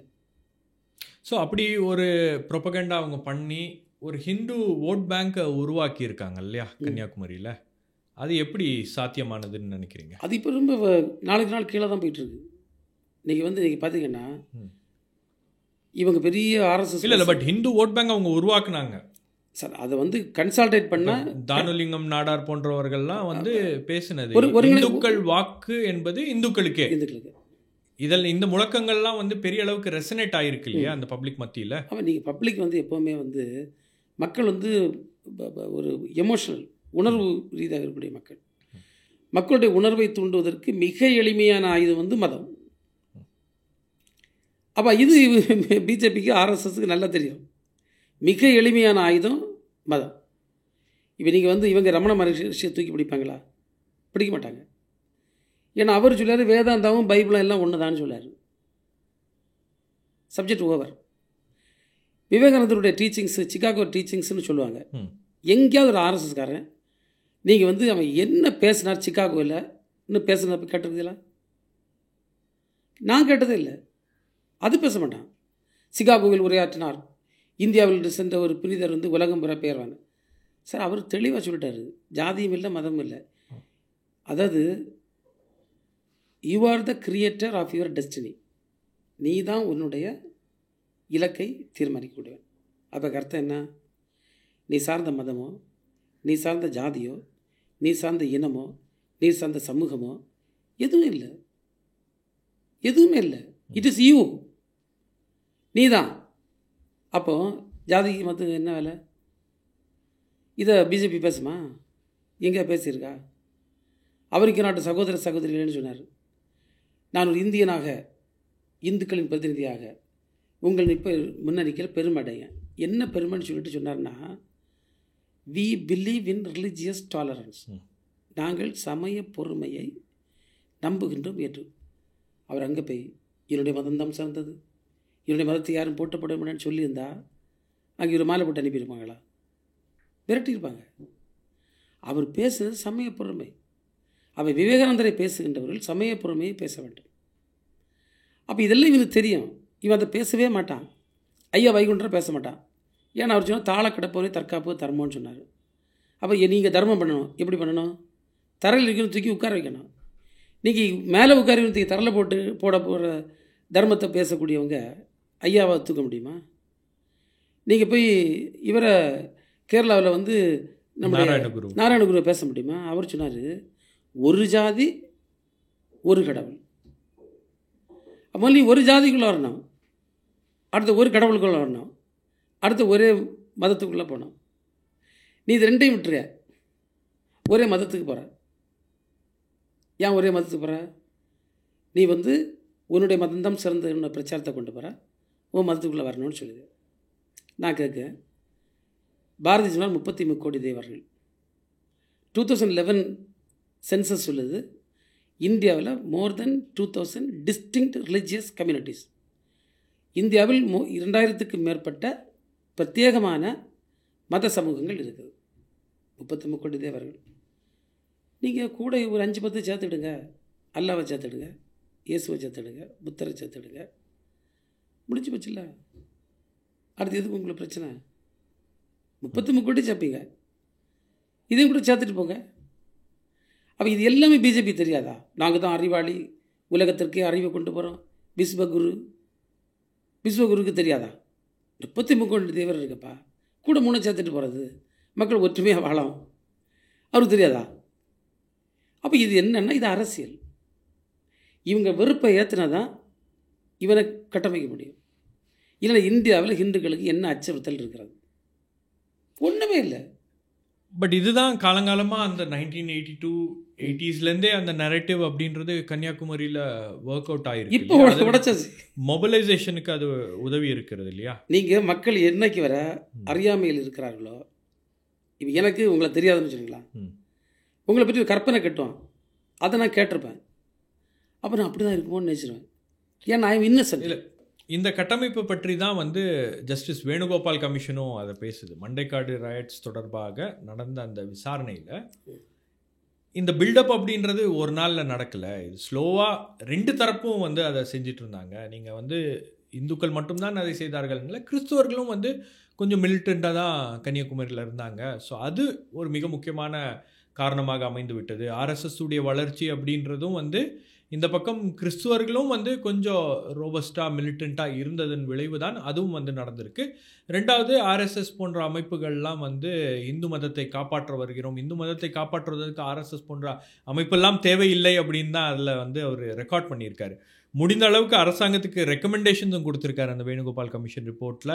நீங்கள் ஆர்எஸ்எஸ் ஷாக்காஸை நடத்தக்கூடாது, ஆர்எஸ்எஸ் உடைய இன்வால்மெண்ட் எந்த அளவுக்கு கர்டெயில் பண்ண முடியுமோ அந்த ஆர்கனைசேஷனுடைய இன்வால்மெண்ட்டை கர்டெயில் பண்ணணும் அப்படின்னு. அப்போ இந்த விஷயங்கள்லாம் வந்து வரலாற்று ரீதியாக நடந்திருக்கிறது. கன்னியாகுமரியில் அது ஒரு மாடலாக உருவாக்கி இருக்கிறார்கள். இந்துத்துவாவுடைய ஒரு லெபார்ட்ரியாக கன்னியாகுமரி மாறி இருக்கிறது இல்லையா?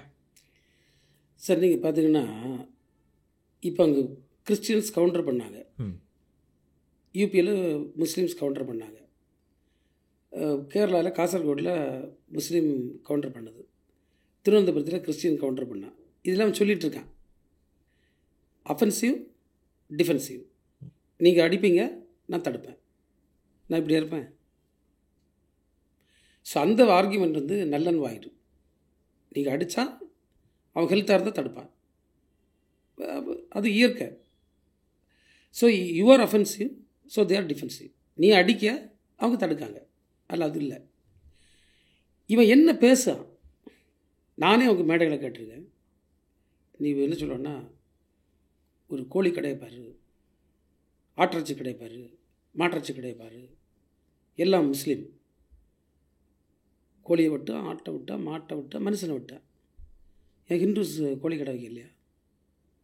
ஹிந்துஸ் மாடு கறி வெட்ட இல்லையா? ஆட்டுக்கறி வெட்ட இல்லையா? சந்தேகம் தான் ஹிந்துஸ் என்கிட்ட வரட்டு. நான் கன்னியாகுமரி டிஸ்ட்ரிக்டில் போய் 100 பேரை காட்டி கொடுங்க, கேரளா முழுசாக கொண்டு காட்டி கொடுங்க. அப்போ இது வந்து நீங்கள் ஏன் அப்படி செலக்டிவாக பேசணும்? வெஜிடேரியனிசம், வேகனிசம், வெஜிடேரியன் முந்தினது. கிறிஸ்டியனில் வேகன் இருக்கான், முஸ்லீமில் வேகன் இருக்கான். அவன் நான் வேகன்னு சொல்லுவான். He prefers to eat vegetarian diet. இது உலகம் பூரா இருக்குது, இவங்கள்ட்ட ஒன்றும் கிடையாது, எல்லாம் சும்மா ஏமாத்துது. அமெரிக்காவில் வேகனிசத்துக்கு பெரிய மூவ்மெண்ட்டே இருக்குது. வெஜிடேரியன்ஸை அட்வொகேட் பண்ணி பேசவும் நிறைய. இப்போ இவங்களோட பெரிய பிரச்சாரம் டாக்டர்ஸ் பண்ணிகிட்டு இருக்காங்க. இவங்க ஒன்றும் பண்ண வேண்டிய அவசியம் இல்லை. ஃபுட்டு அவங்க சாய்ஸ் தான், ஃபுட்டு அவங்க சாய்ஸ் தான். நான் நிறைய முஸ்லீம்ஸ் வந்து வீகன்னு சொல்லி நான் பார்த்துருக்கேன். வெஜிடேரியன் எக்கச்சக்கம் வேறு பார்த்துருக்கேன். அவங்க ஹெல்த் இஷ்யூ இருக்கலாம், இல்லாட்டா அவங்களுக்கு சில பர்சனல் கன்சர்ன்ஸ் இருக்கலாம். நீங்கள் வந்து நீங்கள் ஆடு வெட்டினா அது முஸ்லீமு, மாடு வெட்டினா அது முஸ்லீமு, கோழி வெட்டினா முஸ்லீமு, அவன் அதையெல்லாம் வெட்டிட்டு ஒன்றை வெட்ட வரான்னு சொல்லுது வந்து அபத்தமான பேச்சு.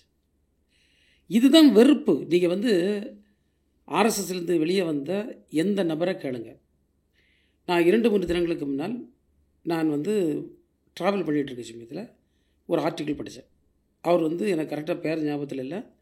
அவர் வந்து பல மாநிலங்களில் நார்த் ஈஸ்டில் வந்து பிஜேபியினுடைய தேர்தல் பிரச்சாரத்தில் இருந்தாலும் அவர் வெளியே வராரு. நான் இந்த இயக்கத்தில் பணியாற்ற விரும்பலை, அவர் சொல்லக்கூடிய இல்லை ஒரு முக்கியமான அம்சம் பார்த்தா, தேவையில்லாத அச்சத்தை பெரும்பான்மை இந்து சமூக மக்களிடத்தில் இஸ்லாமியர்களை காட்டி உருவாக்குவது, வெறுப்பை ஏற்படுத்துவது. இதில் எனக்கு உடன்பாடு இல்லை. பல விஷயங்களை சொல்லார், இதை சொல்லார். கேரளாவில் ஒரு ஆர்எஸ்எஸ் ஒருத்தன் வந்து கம்யூனிஸ்ட் கட்சியில் சேர்ந்த ஒரு புத்தகத்தை நான் நரக மாளிகைன்னு இதுக்கு பயங்கரமாக சொல்லிட்டு அதை படித்து பாருங்கள். அவன் தான் சொன்னான், வெறுப்பை பேசுவது, அவன்கிட்ட போகாத, அவன்கிட்ட பழகாத, அவன் பாகிஸ்தான் சப்போர்ட்டு. என்ன பாகிஸ்தான் சப்போர்ட்டு? பாகிஸ்தான் நல்ல வீரர் விளையாடினா அவருக்கு ஃபேனாகவே நீங்கள் இருந்துட்டு போங்க. அமெரிக்காவில் ஒரு வீரர் நல்லா விளையாடினான்னா அவருக்கு ஃபேனாக இருந்துட்டு போகல, என்ன தப்பு இருக்குது? அந்த பரந்த மனப்பான்மை இல்லாமல் அவங்கள ஒரு குறுகிய வட்டத்திற்கு கொண்டு வந்து, இப்போ நான் ஒரு விஷயம் செய்வேன், என் ஊரில் கபடி டீம் இருக்குது, என் ஊரில் உள்ள கபடி விளையாடவே தெரியலை, பெர்ஃபார்மன்ஸ் இல்லை. அடுத்த ஊரில் ஒருத்தன் கபடி விளையாட வரான், நல்லா பெர்ஃபார்ம் பண்ணான், நான் அவனை விசில் அடிச்சிட்டேன்னா என் ஊருக்கு விரோதியா? அப்போ நான் விளையாட்டு ரசிக்கல, இந்த அற்ப பெருமையை நான் ரசிக்க, அப்படி தான் அர்த்தம். இதெல்லாம் வந்து இது ஆர்எஸ்எஸ் தெரியாதா? இவ்வளோ படித்த ஆட்களுக்கு தெரியாதா? இதில் வந்து உண்மையிலே வந்து வெறுப்பை கக்குகின்ற விதமே தவிர வேறு எதுவுமே இல்லை. நீங்கள் வந்து இங்கே சோனியா காந்தி இவ்வளோ விமர்சிக்கிறியா, ரிஷி சுனாக்கை கொண்டாடுதியா. அப்புறம் என்ன சொல்லணும்? ரிஷி சுனாக் என்ன வந்தாலும் அங்கே போய் போட்டி போட போயிருக்கக்கூடாது, அது சரியில்லை, இல்லை அவங்க நாடு இல்லை, இந்தியர்னா இந்தியராகவே மட்டும்தான் இருக்குன்னு சொல்லலாம்ல. அப்போ அங்கே போனால் கமலா ஹாரிஸ் நீங்கள் ஊரில் பூஜை நடத்துவீங்க, இந்த அந்தல் பல்ட்டி எல்லாம். அப்போ இதெல்லாம் வந்து நீங்கள் பற்றி தெரியாமல் வச்சியாங்க. இல்லை, கமலா ஹாரிஸ்க்கு பூஜை நடத்தலையே, ட்ரம்ப்புக்கு தானே நடத்துறாங்க. கமலா ஹாரிஸ் நடத்துகிறாங்க. இது இப்போ ஜெயித்தப்புறம் சொல்லாங்க, இல்லை ட்ரம்ப் அமைக்கிறாரு வைஸ் பிரசிடென்ட் ஆன உடனே. இப்போ வந்து அவர் வெற்றி பெறணும்னு பூஜை நடத்துகிறாங்க. ஓகே, உங்களுக்கு புரிஞ்சில்ல? அதில் இது எல்லாமே வந்து நீங்கள் அவங்கள உன்னிப்பாக கவனிச்சிங்கன்னா எல்லாமே வந்து பித்தலாட்டம் தான். இதுக்கு ஒற்றை நோக்கம் என்பது இவர்களை சிந்திக்க விடாமல் இந்த வெறுப்புக்குள்ளே அவங்கள வச்சு பயத்தை காட்டி, பயம் வெறுப்பு ரெண்டும் தான் ஒரு மனுஷனை வந்து உணர்வு ரீதியான முடிவுகளை எடுப்பதற்கு தூண்டும். பாஜகவினுடைய ஆயுதம் என்பது பயத்தை உருவாக்குதல், வெறுப்பை ஏற்படுத்துதல். அதை அவங்க பண்ணிகிட்டு இருக்கனால தான் இந்த நாடே ஒரு பெரிய அச்சுறுத்தல் இருக்குன்னு நம்ம எல்லாம் சொல்லிகிட்டு இருக்கோம். கன்னியாகுமரி கான்டெக்ஸ்டில் நம்ம பேசும்போது இந்த வெறுப்பை அவங்க உருவாக்குனாங்க, அதன் மூலமாக அரசியல் ரீதியாகவும் அவங்க வந்து சக்ஸஸ்ஃபுல்லாக அதற்கான பலன்களை அடைஞ்சிருக்காங்க. உங்களுக்கு 1984 வி பாலச்சந்தர் பத்மநாபபுரம், நீங்கள் இப்போ இருக்கக்கூடிய அந்த தொகுதியில் அவர் முதல்ல இந்து முன்னணி பேக் பண்ணி அவர் அங்கே ஜெயித்தது. 1996 அப்புறம் 1996 எலெக்ஷன் வேலாயுதம் வந்து முதல் பிஜேபி எம்எல்ஏவாக அங்கே வந்தது. அப்போ பொலிட்டிக்கலாக அவங்களுக்கு இது வந்து ஒரு பலனை கொடுத்துருக்கு. அப்போ இந்த இடத்துல கன்னியாகுமரி மட்டும்தான் அந்த யுனிக் ஃபீச்சர்ஸ் இருக்கிறதுனால, கிறிஸ்துவர்களும் இந்துக்களும் ஈக்குவல் நம்பர்ஸில் இருக்கிறதுனால தான் இந்த கான்ஃப்ளிக்ட் அப்படின்னு நினைக்கிறீங்களா? 100% அப்படி இல்லை. நீங்கள் ஏன் நம்ம கன்னியாகுமரியை பார்க்கணும், தேசிய அளவிலே பார்த்தோம்னா இந்த அஜெண்டா பல மாநிலங்களில் வென்று பெற்றிருக்குல்ல. இன்றைக்கி வந்து யூபி எப்படி பண்ண முடிஞ்சுது, எவ்வளோ வலுவான தலைவர்கள், முலாயம் சிங் யாதவ் போன்றவர்கள், எப்படி பீகாரில் அவங்க வந்து இன்றைக்கி அந்த ஃப்ளாக்கை கூட வச்சுருக்க முடியுது. மத்திய பிரதேஷ் எப்படிப்பட்ட ஸ்ட்ராங் லீடர்ஸ் இருந்த இடம். அப்போ இந்த மதம் என்கின்ற அந்த உணர்வு வந்து கீழே வேலை செய்துள்ளது இவங்க ரொம்ப கவனமாக தெரிஞ்சுக்கிட்டு தான் அங்கே போகிறாங்க. இவர் உதாரணத்துக்கு பார்த்திங்கன்னா, இந்த நடந்து முடிந்த நாடாளுமன்ற தேர்தலில் 400+ சொன்னாங்க. நீங்கள் கவனமாக பாருங்கள், முதல் கட்ட தேர்தல் முடிவது வரை அவங்க ரொம்ப மதம் சார்ந்து பேசலை, வெறுப்பு பேசலை. தேர்தல் அவங்களுக்கு முதல் கட்டம் முடிஞ்சதில் நம்பிக்கை இல்லை, நம்ம கீழே போயிடும் முடிவு பண்ணிட்டான். அடுத்த கட்டங்களில் விகரஸாக பேச ஆரம்பித்தான், வெறுப்பை தவிர வேறு எதுவும் இல்லைன்னு பேசினான். அப்போ என்னது, இந்த வெறுப்பு பேச்சு அங்கேயும் எடுபட்டுருக்கு. இது கன்னியாகுமரி மட்டும் இல்லை, எல்லோரும் after all everyone is a human being, எல்லோரும் எமோஷன்ஸுக்கும் உணர்வுகளுக்கும் அடிபடக்கூடிய ஆள். அதில் அவங்க வந்து அதை ரொம்ப டெக்னிக்கலாக ஸ்டடி பண்ணி அந்த ஆயுதங்களை அந்தந்த நேரங்களில் எடுக்காங்க. அதனால் வந்து இது அவங்க வந்து தமிழ்நாட்டில் வந்து கன்னியாகுமரி ஃபார்முலான்னு அவங்க சொல்ல காரணம், அன்னைக்கு நடந்த கலவரம், அதை சார்ந்து ஏற்பட்ட சில பிரச்சனைகள், அந்த பிரச்சனைகளோடு நடந்த ரிலீஜியஸ் போலரைசேஷன் அது. ஆனால் இன்றைக்கி இந்த ரிலீஜியஸ் போலரைசேஷன் என்பது ரொம்ப அவங்கள்ட்டேருந்து செட்பேக் ஆகிட்டே இருக்குது. கன்னியாகுமரியில் அவங்களுடைய செட்டப் வந்து தகர்ந்துட்டு தான் இருக்குது. எப்படி? நீங்கள் ஓட் பேங்கை பாருங்கள், எவ்வளோ ஓட் பேங்க் அடி வாங்கியிருக்கு. எத்தனை பஞ்சாயத்து அவங்கள்ட்ட இருக்குது? எத்தனை யூனியன் அவங்கள்ட்ட இருக்குது? நீங்கள் வந்து பார்லிமெண்ட் எலெக்ஷன் இதோட என்ன வந்து 1.25 லட்சம் ஓட்டு நம்ம அதிகம் எடுத்திருக்கோம். அதில் அது இப்போ வந்து அவங்களுடைய அந்த இந்த தந்திரத்தை வந்து மக்கள் புரிந்து கொண்டார்கள். அதுக்கு பின்னணியில் யாரும் இல்லை. ஸோ அதை எப்படி சாத்தியமாச்சு? அதை எப்படி பண்ணீங்க? என்னென்ன விஷயங்கள்லாம் வந்து கன்னியாகுமரியில் கடந்த 20 ஆண்டு காலமாக நடந்திருக்கு? நீங்கள் கடுமையான முன்னெடுப்புகள் தான். நான் நீங்கள் பார்த்தீங்கன்னா நீங்கள் வந்து ஒரு உதாரணத்தை சொல்ல அப்போ உங்களுக்கு நல்லா புரியும். இப்போ ஒரு ஊர் இருக்குது. சரி, ஒரு விஷயம் நான் சொல்கிறேன். அதாவது உங்களுக்கு கிறிஸ்துவர்கள் எந்த முறையில் அவங்க வந்து அவங்களுடைய மத பிரச்சாரங்களை செய்கிறாங்களோ கிட்டத்தட்ட அதே மாதிரியான ஒரு பாணியை தான் வந்து அங்கே இருக்கக்கூடிய அமைப்புகளும் கையில் எடுத்திருக்காங்க. சண்டே பைபிள் கிளாஸஸ்னால் இவங்களும் வந்து சண்டே வந்து கோயிலில் வகுப்புகள் நடத்துறது, அவங்க அமைப்புகளை வச்சுருக்காங்கன்னா இவங்களும் அதே மாதிரி அமைப்பு அடக்கம் பண்ணது. நீங்கள் பார்த்தீங்கன்னா ஆமாம், கிறிஸ்டின் மாதிரி தான். ஆமாம். இப்போ உங்களுக்கு வந்து விவேகானந்தா கேந்திரா அப்படின்ற ஒரு விஷயம் வந்து கன்னியாகுமரியில் மட்டும் இல்லை, ஜார்க்கண்ட், நார்த் ஈஸ்ட் போன்ற பல பகுதிகளில் அதை எஸ்டாப்ளிஷ் பண்ணி அதன் மூலமாக ஒர்க் பண்ணிருக்காங்க. ஒரு மிஷினரிஸ் மாதிரி அவங்களும் வேலை செய்கிறாங்க. அப்போ எந்த இடத்துல இதெல்லாம் மிஷினரிஸ் மாதிரின்னு சொல்லவே கூடாது. நான் தயவுசெய்து நீங்கள் தப்பாக எடுக்காதீங்க.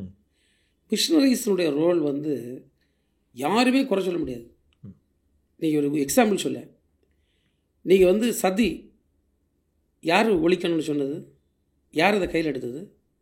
யார் சட்டம் கொண்டது? லார்ட் வில்லியம் பெண்டிக் அறிஞர். தோல்சில போராட்டம் யார் ஆரம்பித்தது? வரலாற்றின்படி ரெவரண்ட் மீடு அவர் தான் வந்து ஆரம்பிக்கார். இது விடோ ரீமேரேஜ் யார் சட்டம் கொண்டு வந்தது? எகின் வெள்ளக்காரன் தான் கொண்டு வந்தான். விடோ ரீமேரேஜை முதல்ல துணிச்சலாக பண்ணி வச்சுதார் மதுரையில் ஒரு ப்ரீஸ்ட்டு. இப்போ நீங்கள் பார்த்தீங்கன்னா அதுதான் மிஷன் வந்து தாள கிடப்பவனை தூக்குது. அதுதான் மிஷன்.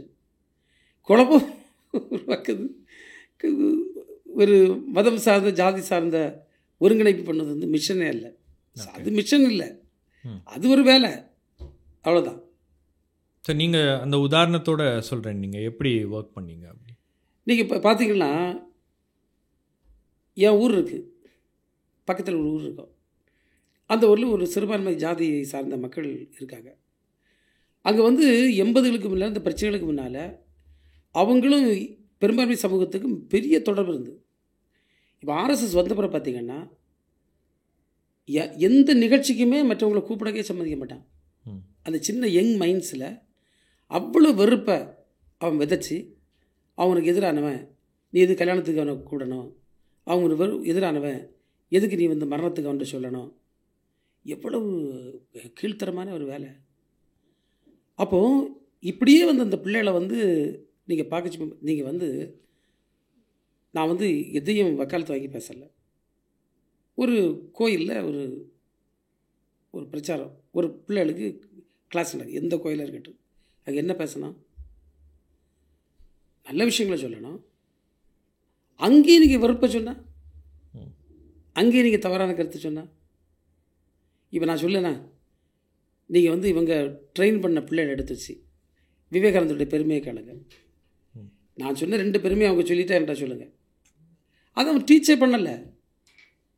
ரமண மகரிஷி புக்கை கொண்டு போய் சொல்லுங்கள், அவர் எவ்வளோ அழகாக பேசியிருக்காருன்னு. அது சொல்லியிருப்பாங்களா? சொல்லிக்க மாட்டாங்க. இவருக்கு சித்தர்களுக்கு எது சொன்னாங்க? நட்டகல்லும் பேசுமோ நாதன் உள்ளிருக்கையில். அப்பா அவன் உள்ளதாண்டா நாதன் இருக்கார், கடவுள் இருக்கார், அவன் உள்ள நீ தெளிவாக இருக்கணும். எவ்வளோ சொல்லியிருக்கணும்? சொல்லிப்பாங்க நினைக்கிறீங்களா? அவங்களுக்கு என்ன சொல்லியிருப்பாங்க?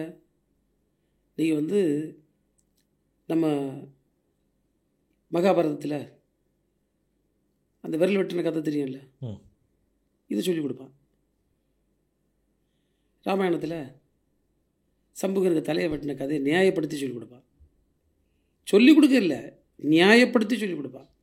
அப்போ அந்த பிள்ளை என்ன வரும்? நான் வந்து ரொம்ப ஒபீடியண்ட்டாக இருக்கணும், என்னை கொன்னாலும் நான் பொறுத்துக்கிடணும். இது எவ்வளோ பெரிய அபத்தமானது. ஸோ இவங்க எடுக்கக்கூடிய வகுப்பு என்பது என்ன வகுப்பு எடுக்கிறார்கள், என்ன வகுப்பு சொல்லிக் கொடுக்கிறார்கள், தான் சார்ந்திருக்கக்கூடிய சமயம் சார்ந்த கருத்துக்களில் எந்த கருத்து இன்றைக்கு இருக்கக்கூடிய சமூக சூழலுக்கு உகந்ததாக இருக்கும், எது இவனை வந்து ஒரு நல்ல மனிதனாக உருவாக்க முடியும், அதை கற்பித்தா நம்ம அதை பாராட்டலாம். அப்படி இல்லைன்னு உள்ளதான் வருத்தம். பர்சனலாக நீங்களே வந்து கன்னியாகுமரி மாவட்டத்தில் கோயில் சார்ந்த நிகழ்ச்சிகளோ அல்லது ஏதோ ஒன்று பண்ணால் உங்களுக்கே அந்த எதிர்ப்பு அப்படின்றது இருக்குது. நீங்கள் ஒரு கிறிஸ்தவ சமூகத்தை சேர்ந்தவர் அப்படின்றதுனாலேயே நீங்கள் வந்து தேர் இழுக்க வரக்கூடாது, மற்ற கொண்டாட்டங்களில் பங்கேற்கக்கூடாது அப்படின்றது அது அது ஒரு கான்ஸ்டன்ட் டார்கெட்டாகவே இருந்துகிட்ருக்கீங்களே. நீங்கள் அதை எப்படி உணர்றீங்க? அது சார் இந்த வெறுப்பினுடைய உச்சம். இப்போ வந்து அவன் வந்து என்னை பற்றி என்ன பிக்சர் கொடுத்துட்ருக்கான், இவங்க எல்லாம் நமக்கு எதிரானவர்கள். அப்போ நம்ம அங்கே போயிட்டோம்னு வச்சுக்கலாம், அந்த சாதாரண மனிதன் நினைப்பான் அப்படி இல்லையா, அவன் சொன்னான் அப்படி சொன்னால் இப்படி இல்லைன்னு நினச்சிட்டான்னா இவருக்கு அங்கே என்ன ஆகுது, தன்னுடைய திட்டம் நிறைவேறாமல் போய்விடும்.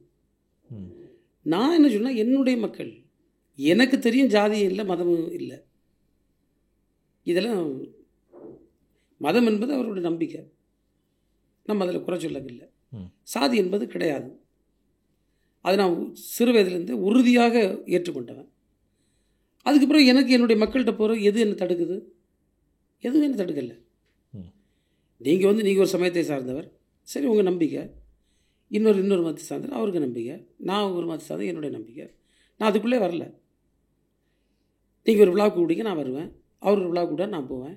ஏன்னா பொதுவானவன், நான் எல்லோருக்கும் பொதுவானவன். என்னை ஓட்டு போட்ட யாருன்னு நான் குறிப்பிடத்த வச்சுருக்கேன்? எல்லோரும் போட்டிருப்பாங்க, எல்லா சமயத்தை சார்ந்தாலும் போட்டிருப்பாங்க. அப்போது ஒரு பொதுவான எனக்கு ஒரு பொதுவான நிகழ்ச்சிக்கு போவதற்கு எது தடையாக இருக்கிறது? எதுவுமே தடை இல்லை. அது என்னுடைய நிலைப்பாடு. இந்த நிலைப்பாடு அவனுடைய நிலைப்பாட்டுக்கு நேர் எதிரான நிலைப்பாடு. அப்போ அவன் தடுக்க தானே பார்ப்பான்.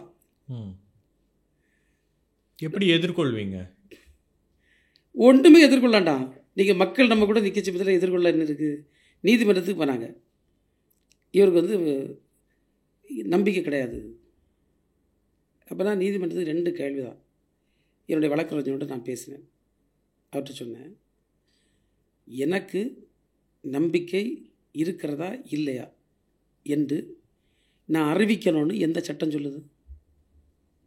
Is there anything that compels me to say that I have faith over this God or that God? இருக்கா? எங்கே இருக்கு? அவனு தேவையில்லை. இனி என்னை பார்த்து ஒருத்தன் இவருக்கு நம்பிக்கை இருக்குது இவருக்கு இல்லைன்னு சொல்ல அவனுக்கு என்ன உரிமை இருக்குது? No one has the right to say நான் I have faith or not. Subject முடிஞ்சு. ஜட்ஜி சொல்லிட்டார் அவர் போகலான்னு. எனக்கு அது இது அப்சர்டு, முட்டாள்தனம். நீங்கள் வந்து வேளாங்கண்ணி கோயிலுக்கு போகிறாரு, நாகூர் தர்கா போவார், வார வழியில் 2 கோயிலை பார்த்துட்டு வருவார். இது சாதாரணமான விஷயம். தமிழ்நாட்டில் அது சாதாரணமான விஷயம். எல்லா இடம் கேரளாலே அப்படி தான் இருக்குது. இவங்க போய் கால் வைக்காத இடத்துலலாம் அது சகஜமாக தான் இருக்குது. இவங்கன்னா யார்? இந்த பிஜேபி RSS கூட்டம் போய் கால் வைக்காத இடத்துல எல்லாமே சமத்துவம் இருக்குது. அவங்க எல்லாம் ஈக்குவலாக ட்ரீட் பண்ணி அன்பை தான் போகிறாங்க. இவங்க போய் வெறுப்பை வச்ச பிறகு தான் சந்தேகத்தோடு பார்ப்போம். இப்போ நீங்கள் இஸ்லாமியன் தீவிரவாதின்னு திரும்ப திரும்ப திரும்ப பேச சமயம் ஒரு ஆள் பாவம் அவர் பிழைப்புக்கு வந்திருப்பார், ஒரு குல்லா போட்டுட்டு நிற்பார். இவர் அப்படி இருக்குமோ இல்லை எண்ணம் யாருக்கு வருது? சாமானியனுக்கு வருது. எங்கள் ஊரில் சின்னதில் சொல்லுவான் பிள்ளை பிடிக்க வரான்னு. நிறைய இடத்துல பிள்ளை பிடிக்க வரான்னு ஆளை அடிச்சுக்கிறதே நம்ம கேள்விப்பட்டிருக்கோம். ஏன்னா ஊரில் ஒரு பொய்யை விட்டுருவான், பிள்ளை பிடிக்க ஆள் வருது பிள்ளை பிடிக்க ஆள் வருது.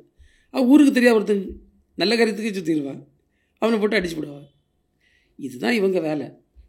அது ஒரு டேமேஜை க்ரியேட் பண்ணியிருக்கா கன்னியாகுமரியில் ஆஸ் அ சொசைட்டி?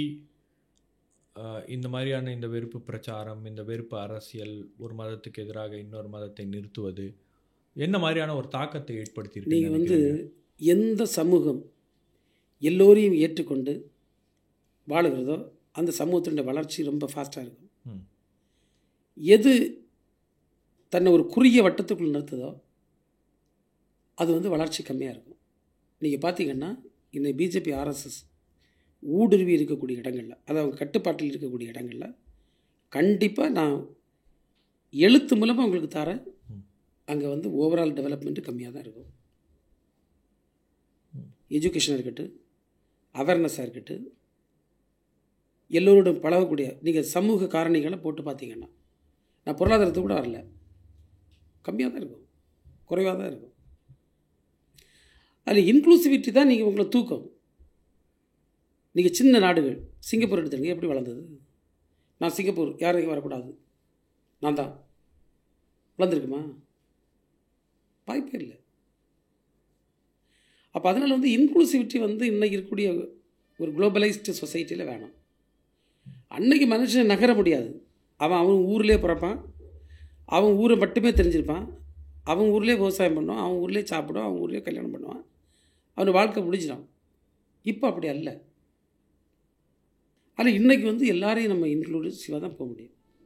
பட் இன்றைக்கி இருக்கக்கூடிய சொசைட்டியில் உங்களுக்கு இந்த அரசியலும் வந்து மக்கள் ஏற்றுக்கிறாங்கல்ல. இன்றைக்கி இந்தியாவில் உங்களுக்கு 3வது முறையாக பாஜக ஆட்சிக்கு வந்ததற்கு மிக முக்கியமான காரணம் அந்த போலரைசேஷன் ஏதோ ஒரு வகையில் ஒர்க் அவுட் ஆகியிருக்குல்ல. ஒரு வெறுப்பு அரசியல் அப்படின்றது இஸ்லாமியர்களுக்கு எதிராகவும் கிறிஸ்துவர்களுக்கு எதிராகவும் தினந்தோறும் அதை செய்து கொண்டிருக்கிறார்கள். நார்த் ஈஸ்ட்டை அவங்க கைப்பற்றினது எப்படி? நார்த் ஈஸ்ட்டில் உங்களுக்கு அங்கே இருக்கக்கூடிய கிறிஸ்தவ மதத்தினரை எதிரிகளாக சித்தரித்து முன்னிறுத்தி தானே அதை பண்ணிட்டு இருக்காங்க. அப்போ அதற்கான அந்த கவுண்டர் பாலிட்டிக்ஸ் அப்படின்றது இப்போ பெரிய அளவுக்கு நடக்கலை. அப்படின்னா இந்த ட்ரிப் மணிப்பூரில் வந்து அவங்க அடி வாங்கிட்டாங்க. நீங்கள் இப்போ அவங்க வெற்றி பெறுகிறார்கள் என்பது ஒரு பக்கம் இருந்தாலும், மறுபக்கம் நம்ம சைடில் தவறு இருக்குது. என்ன தவறு? நீங்கள் வந்து சமூக நீதி கோட்பாட்டை இவ்வளோ காலத்தில் எப்படி அங்கே கட்சிகள் கொண்டு போனாங்க? யார் கொண்டு போனா? எனக்கு அப்படி தெரியல. இன்றைக்கி வந்து தலித் மக்களுடைய வாக்கு வங்கி இல்லாட்ட ஆதிவாசிகளுடைய வாக்கு வங்கி யார்கிட்ட இருக்குது? கார்ப்பரேட்டுகளை முன்னால் நின்று ஆதரிக்கக்கூடிய பிஜேபியிடம் இருக்கிறது. அப்போ நீங்கள் சொல்லலை, அதானே காரணம். எப்படி இருக்க முடியும்? அவங்க நீங்கள் உங்களுடைய பொருளாதார கொள்கையில் நீங்கள் அவர்களுக்கு எதிரானவர்கள். சமூக ரீதியாக உங்களுடைய பார்வையின்படி அவன் வந்து 4 படிகளை நீங்கள் சொல்லுகிறீர்கள், 4 வர்ணங்களை சொல்லுகிறீர்கள், 4 வர்ணத்துக்கும் கீழே உள்ளவன், வர்ணமே இல்லை இன்னும் சொல்லப்பட்டவன் எப்படி உனக்கு வாக்கு வங்கியாக இருக்க முடியும்? ஏன்னா மற்றவங்க போய் இது இப்போ ஒன்று அவன் லிஸ்ட்லேயே சேர்க்கல சொல்லலை. அது ஒரு தவறாக நான் பார்க்க. நீங்கள் அந்த பிரச்சாரங்கள் இருந்திருந்தால் கண்டிப்பாக வந்து அது வந்து நடந்திருக்காது. இப்போ நீங்கள் காஷ்மீர் பார்த்தீங்களா என்ன நடந்துப்போம்? அதுபோல் மணிப்பூரில் என்ன நடந்தது? 2 எம்பியும் காங்கிரஸ் தானே ஜெயித்திருக்குது. அப்போ இது என்னென்னா, இந்த பிரச்சாரங்கள் என்பது இவர்களுக்கு எதிராக மிக வலிமையாக முன்னெடுக்க வேண்டும் என்பதை இது உணர்த்தது. ஸோ உங்களுக்கு கன்னியாகுமரியிலேயே அந்த குற்றச்சாட்டுகள் இருக்கிறது. நான் ஒரு ஸ்டோரிக்கு ப்ரொஃபஸர் அருணன்ட்டு பேசும்போது அவர் சொன்னார், அதாவது இங்கே இருக்கக்கூடிய காங்கிரஸ், திமுக போன்ற ஐடியாலஜிக்கலாக ஸ்ட்ராங்காக இருக்கக்கூடிய அமைப்புகளே வந்து அந்த எதிர் பிரச்சாரம் கவுண்டர் அது நாங்கள் திமுக பண்ணலன்னு அவர் சொல்ல தப்பு. திமுக மிக வலுவாக கொண்டு பண்ணதான் திமுக கட்டமைக்கப்பட்டது. இந்த திமுக எவ்வளோ வலுவாக இருக்குது, எப்படி இருக்குது? அது பிரச்சாரங்களின் மூலமாக தான். திமுக வந்து மிக வலிமையான பிரச்சாரங்களை நாங்கள் முன்னெடுத்துட்ருக்கோம் தொடர்ந்து. அது அவர் அருண் சார் நல்ல வெல் இன்ஃபார்ம்டு பர்சன் தான். பட் அந்த கிரவுண்ட் ரியாலிட்டி அவருக்கு தெரியாமல் பேசிக்கலாம். இன்றைக்கி இடதுசாரிகளுடைய எண்ணிக்கை வந்து உண்மையாகவே அங்கே வந்து கொஞ்சம் குறைஞ்சிருக்கு. காரணம் என்ன? அது உலகளாவிய ஒரு சூழல். 2வது அவங்க அது எனக்கு அவங்க பத்மநாபபுரம் அவங்க தானே அவங்களுடைய கோட்டை என்று சொல்லக்கூடிய இடத்துல தானே முதல்ல ரைட் விங் போய் அதை தகர்க்கிறாங்க. அது அவங்க தான் அவங்க ஸ்டடி பண்ணணும். நம்ம இன்னொரு பொலிட்டிக்கல் பார்ட்டி நம்ம பண்ண முடியாது. பட்டு அது அந்த சரிவு ஏன் ஏற்பட்டது உள்ளதான் கண்டிப்பாக இன்றைக்கு உள்ள கால சூழலுக்கு ஏற்றவாறு பார்க்கணும். காங்கிரஸ் கட்சி அஃப்கோர்ஸ் சில இடங்களில் நீங்கள் பார்த்தீங்கன்னா அவங்களுக்குள்ள சில விஷயங்கள், சில இடங்கள் அவங்க எதிரி யாருன்னு தெரியாமலே மோதிட்டு இருப்பாங்க. அதை நான் பலமுறை அவங்கள்ட்ட சொல்லியிருக்கேன். கன்னியாகுமரி மாவட்டத்தில் உள்ளாட்சி தேர்தல் வச்சுமே எங்களால் கூட்டணியே வைக்க முடியாது, ஒத்துழைக்கவே மாட்டாங்க, எல்லாமே நாங்கன்னு சொல்லுவாங்க. அப்போ கொஞ்சம் இடம் பிஜேபிக்கு வந்துடுது, பெரிய அளவில் வர முடியாத கொஞ்சம் வந்துடுது, திரும்ப நாங்கள் நின்று போராட வேண்டியது இருக்குது.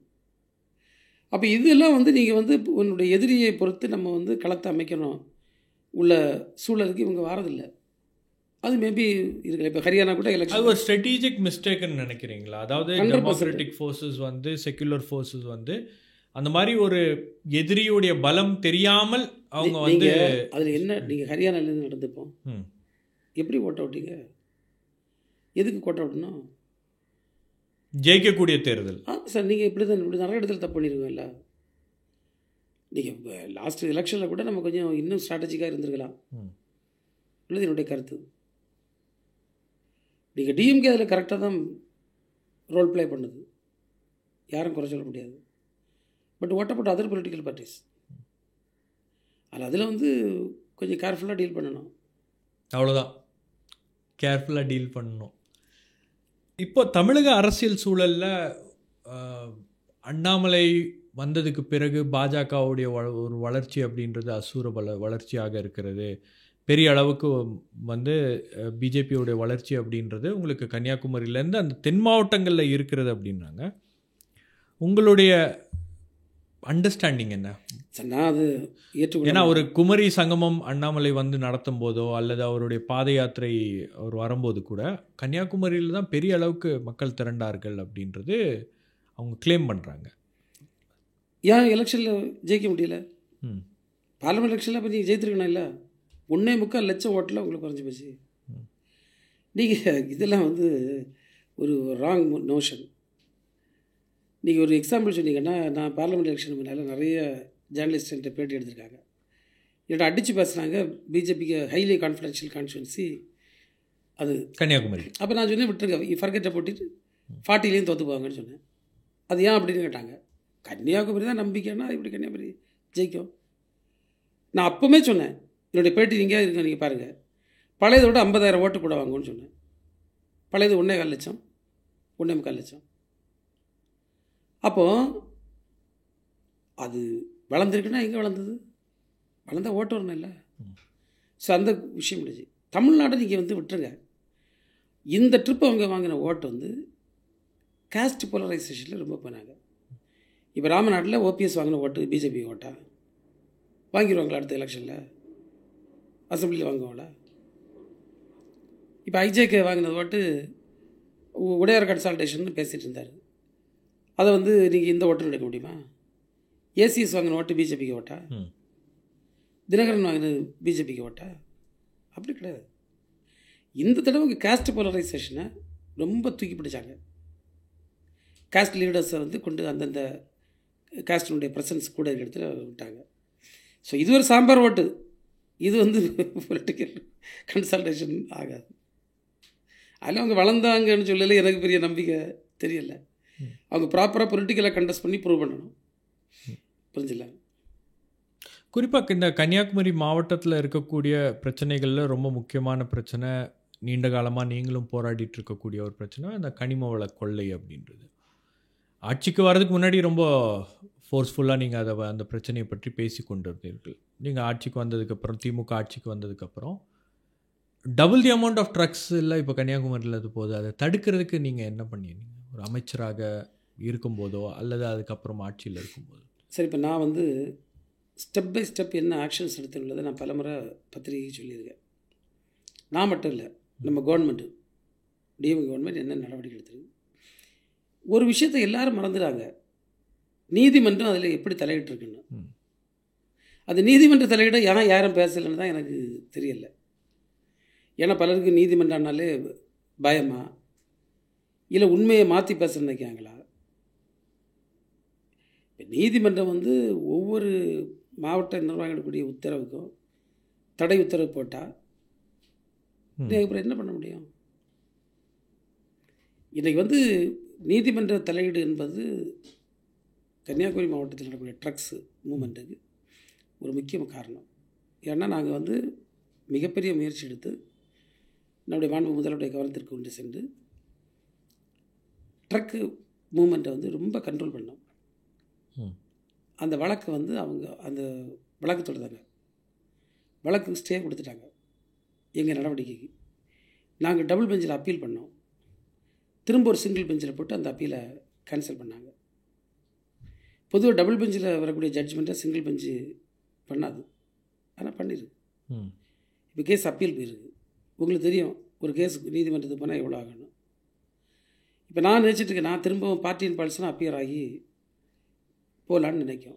இம்ப்ளீட் பெட்டிஷனே நான் போட்டு என்னுடைய சார்பில், நான் அமைச்சராக இருந்தனால நான் இம்ப்ளீட் பெட்டிஷன் போட முடியாது. ஒரு தம்பி இம்ப்ளீட் பெட்டிஷன் போட்டு கவர்மெண்ட் கேஸுக்கு சப்போர்ட்டாக நாங்கள் வந்து உள்ளே போய் ஒரு டாப் சீனியர் கவுன்சில் வச்சு நாங்கள் ஆர்கியூ பண்ணோம். நீதிமன்றம் அதுக்கு தடை கொடுத்தனால தான் இந்த மொபிலிட்டி இவ்வளோ போயிட்டுருக்கு. ஸோ அது நீதிமன்றத்தில் இருக்குது அப்படின்றதுனால மட்டும்தான் இந்த கவர்மெண்ட் வந்த பிறகு மிக கடுமையான நடவடிக்கைகள் நம்ம எடுத்திருக்கோம். அதுக்கான ஆதாரங்களை நான் வந்து ஓப்பன் இதிலே வெளியிட்டிருக்கேன். ஒரு உதாரணம் பார்த்திங்கன்னா, செக் போஸ்ட்டுகள் போட்டோம், வெயிட்டு போட்டு பார்க்கக்கூடிய 2 பார்டர்லேயும் வச்சோம். அதுக்கப்புறம் நிறைய 3-4 கோடிக்கு மேல் ஃபைன் போட்டிருக்கோம். எக்கச்சக்க வண்டி சீஸ் பண்ணி எஃப்ஐஆர் போட்டிருக்கு. எக்கச்சக்க வண்டி. இப்படி நிறைய கன்ஸ்ட்ரக்டிவ் மெஷர்ஸ் வந்து நம்ம தரப்பில் எடுத்துருக்கு. ரெண்டாவது இன்னொரு ஃபேக்ட்டு, கன்னியாகுமரி மாவட்டத்தில் வந்து 39 குவாரிகளுக்கு அனுமதி இருந்தது. இன்றைக்கி வந்து 6 குவாரி. அதில் நான் நினைக்க 4 இல்லாட்டி 5 தான் செயல்படுது, மீது செயல்படலை. அவ்வளோ குறைச்சிருக்கோம். இதெல்லாம் பொது வழியில் வரல, பொது வழியில் வரல. அந்த ஹாஸ்டேஜ் ஜெனரலைசேஷன் சொல்லுவோம், பொதுப்படையாக ஒரு கருத்தை பேசிடுறது. அது தவறுன்னு நான் சொல்லலை. என்கிட்ட வந்த கொஸ்டின் என்னன்னா, திமுக கவர்மெண்ட்டு, ஒரு கவர்மெண்ட்டில் மினிஸ்டர் பிளேஸே முக்கியமான ரோல். மனோதங்கராஜ் தான் மினிஸ்டர். மனோதங்கராஜ் தான் மினிஸ்டர். மனோதங்கராஜில் தடுக்க முடியலன்னா பின்ன யாராலும் தடுக்க முடியும்? அதான கேள்வி. நியாயம் தானே? அதுக்குள்ளே நாம் விளக்கம் சொல்ல முடியாது. ஆனால் எங்களுக்கு சில இதுகள் இருக்குது, நீதிமன்றம் இருக்குது, பல்வேறு விஷயங்கள் இருக்குது. ஸோ நம்ம எவ்வளவு பண்ண முடிஞ்சதோ நான் இருந்த காலகட்டங்களில் மிக கடுமையான நடவடிக்கைகளை நம்முடைய மாண்பு முதல்வருடைய ஒத்துழைப்போடு தான், இல்லைன்னா பண்ண முடியாது, பண்ணியிருக்கோம். அமைச்சராக இருந்து உங்களுடைய செயல்பாடுகள் அப்படின்றது ஒரு பக்கம் இருந்தாலும், இன்னொரு பக்கம் இப்போ அமைச்சரவையிலேருந்து நீங்கள் வெளியே வந்ததுக்கப்புறம் ரொம்ப ஆக்டிவாக மறுபடியும் started to go to the ground. நீங்கள் அமைச்சராக இருக்கும்போது அந்த கான்ஸ்டன்ட் டச்சில் இல்லை அப்படின்ற மாதிரி ஒரு விமர்சனம்லாம் பப்ளிக் மத்தியில் இருந்துச்சு. ரொம்ப கனெக்டடாக இருப்பார் முன்னாடிலாம், அமைச்சரானதுக்கப்புறம் அவர் அந்த மாதிரி இல்லை அப்படின்ற மாதிரி ஒரு சின்ன இது வந்து எனக்கு எதிரானவர்கள் சொல்லக்கூடிய கருத்து தான். நான் என்னுடைய சோஷியல் மீடியா பேஜஸ் பார்த்தீங்கன்னா தெரியும், அவ்வளோ டைம் நான் டிஜிட்டல் ஸ்பெண்ட் பண்ணியிருப்பேன், அவ்வளோ கம்யூனிகேட் பண்ணியிருக்கேன். எனக்கு என்னுடைய மக்கள்கிட்ட இப்படி எனக்கு எந்த ரிப்போர்ட்டும் இதுவரையிலும் வரல. People are happy. அதில் எந்த இதில் நான் எந்த குறையும் மக்களுக்கு வைக்கல. எல்லாத்துக்கும் போய் நின்றுருக்கேன், பார்த்துருக்கேன். ஒவ்வொரு மாதமும் ரிவ்யூ மீட்டிங் டிஸ்ட்ரிக்டில் போய் பண்ணுவேன். என்னுடைய எல்லா இடத்துலையும் வந்து பப்ளிக் கிரீவன்ஸ் வாங்குவேன், பப்ளிக் கிரீவன்ஸ் எல்லாம் அட்ரஸ் பண்ணுவேன். ஸோ அப்படி கிரீவன்ஸ் இல்லை. நீங்கள் வந்து இது எதிரில் இருக்கக்கூடிய ஆட்கள் எது வேணால் பேசுவான், எது வேணால் பேசுவான், அநாகரிகமாக எல்லாம் பேசுவாங்க. இன்னைக்கு இவ்வளோ பெரிய வரலாறு எனக்கு இருக்கிறது இந்த கனிமோட விஷயத்தில்.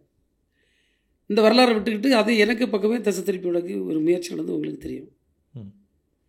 அப்புனுடேசன் ஒரு எம்எல்ஏ, எக்ஸ்எம்எல்ஏ, அவர் பெரியவர், அவர் பெரிய வசதி படைத்தவர், அவருக்கு ஒரு சொத்து இருக்குது, அதை யாரும் ரியல் எஸ்டேட் போடாங்க, இது அமைச்சிருக்குதுன்னு ஒரு யூடியூப்காரன் பேசுகிறான். ஒரு யூடியூப்காரன் பேசுவான். என்னுடைய குடும்பத்தில் உள்ள பிள்ளைகளுக்கு பர்த்டே ஃபங்க்ஷன் என் வீட்டில் நடக்குது, என் பிள்ளைகளுக்கு கூட இருந்து நான் அதை கொண்டாடுத ஃபோட்டோ எடுத்து போட. இது என்னடான்னு யோசிக்க மனசு வந்தா? இது சமூகத்தில் இப்போ இருக்கக்கூடிய ஒரு இழுக்கு. ஏன் உங்கள் மேலே அந்த அவ்வளோ ஸ்பெசிஃபிக்காக சார் இது ஒரு மனநிலை பாதிக்க இது சார். நீங்கள் வந்து நீங்கள் எதை ஷேர் பண்ணணும்னு தெரிய வேண்டாமா? காமன் சென்ஸ் வேண்டாமா? இப்போ வந்து ஒரு என்ன சொல் ஆப்ஷன் ஃபோட்டோ இருக்குது, வீடியோ இருக்குது, நீ பண்ணிவிட்டேன்னா வேறு ஆப்ஷனிட்டி இல்லை சார். நீங்கள் ஏர்போர்ட்டுக்கு போகிறேன், பிள்ளைகள் ஓடி வருது, சார் செல்ஃபின்னு சொல்ல ஃபோட்டோ எடுக்கும், ஒரு ஏர் ஹோஸ்டஸ்க்காக எடுக்கும், ஒரு பொது இடத்துக்கு போக எடுக்கும், ஒரு ஆஃபீஸ் போக எடுப்போம். என்ன வாட் இஸ் திஸ்? இது என்ன இருக்குது? என் குடும்பத்தில் பிள்ளைகள் நான் கட்டி பிடிக்க மாட்டேனா? என் குடும்பத்தில் பிள்ளைகளுக்கு நான் முத்தம் கொடுக்க மாட்டேனா? என் குடும்பத்தில் பிள்ளைக்கு நான் வந்து ஒரு ஃபுட்டு கொடுக்க மாட்டேன்? எனக்கு கேடர் ஒரு அளவு இருக்குது, எனக்கு பர்த்டே கொண்டாடணும், ஒரு கேக்கை வெட்டி ஒரு பீஸை கொடுத்தா என்ன கெட்டு போகுது? என்னை திரும்ப அண்டச்சு பண்ணிட்டியா சார்? இதெல்லாம் வந்து இந்த சமூகம் வந்து இன்னும் ஒரு ஒரு ஒரு வளர்ச்சியில் வரலன்னு உள்ளதுக்குள்ள அழகான எக்ஸாம்பிள்ஸ், அழகான எக்ஸாம்பிள். இதில் வேறு என்ன சொல்ல இருக்குது?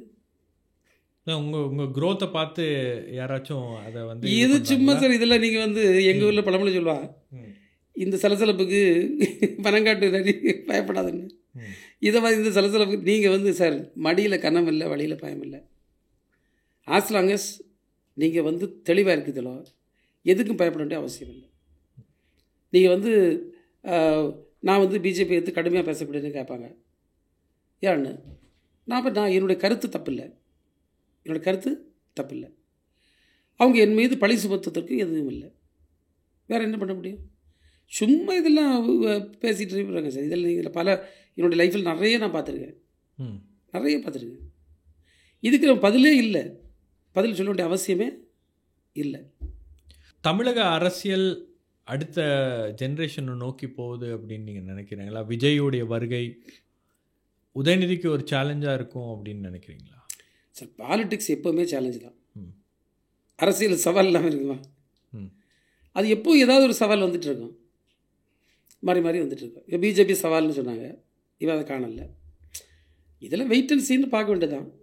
பட் டிஎம்கே என்னென்னா, இப்போ ஒரு வலுவான கட்டமைப்பு கொண்ட கட்சி, எல்லோரும் ஒத்துக்கிட்டாங்க, வலுவான கொள்கைகள் கொண்ட கட்சி. இனி வந்து நல்ல கூட்டணி. அப்படி இருக்கிற நேரத்தில் எதுவும் அச்சப்படுவதற்கான சூழல். விஜயுடைய வருகை அப்படின்றது ஒரு பாதிப்பை ஏற்படுத்தும்னு நினைக்கிறீங்களா? சரி, அவர் பாதிப்பு குறிப்பாக கன்னியாகுமரியில் திமுக பாதிக்காது.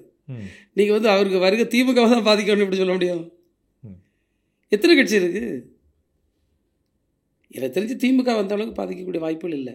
ஏன்னா திமுக வந்து முறையாக கட்டமைக்கப்பட்ட கட்சி.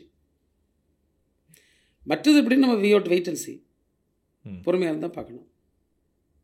பட் ஒரு அக்செப்டன்ஸ் அப்படின்றது இப்போ கன்னியாகுமரியிலலாம் வந்து அதோட இம்பேக்ட் கொஞ்சம் கூடுதலாக இருக்கும். ஏன்னா விஜய் வந்து ஒரு கிறிஸ்துவ சமூகத்தை சேர்ந்தவர் அப்படின்னும் போது அங்கே அவருடைய இம்பேக்ட் கூடுதலாக இருக்கும் அப்படின்றது ஒரு பார்வையாக இருக்கிறது. அந்த கிறிஸ்டியன் ஆஸ்பெக்டை நான் ஒத்துக்கிடவே மாட்டேன். நீங்கள் கிறிஸ்டியன்ஸ் வந்து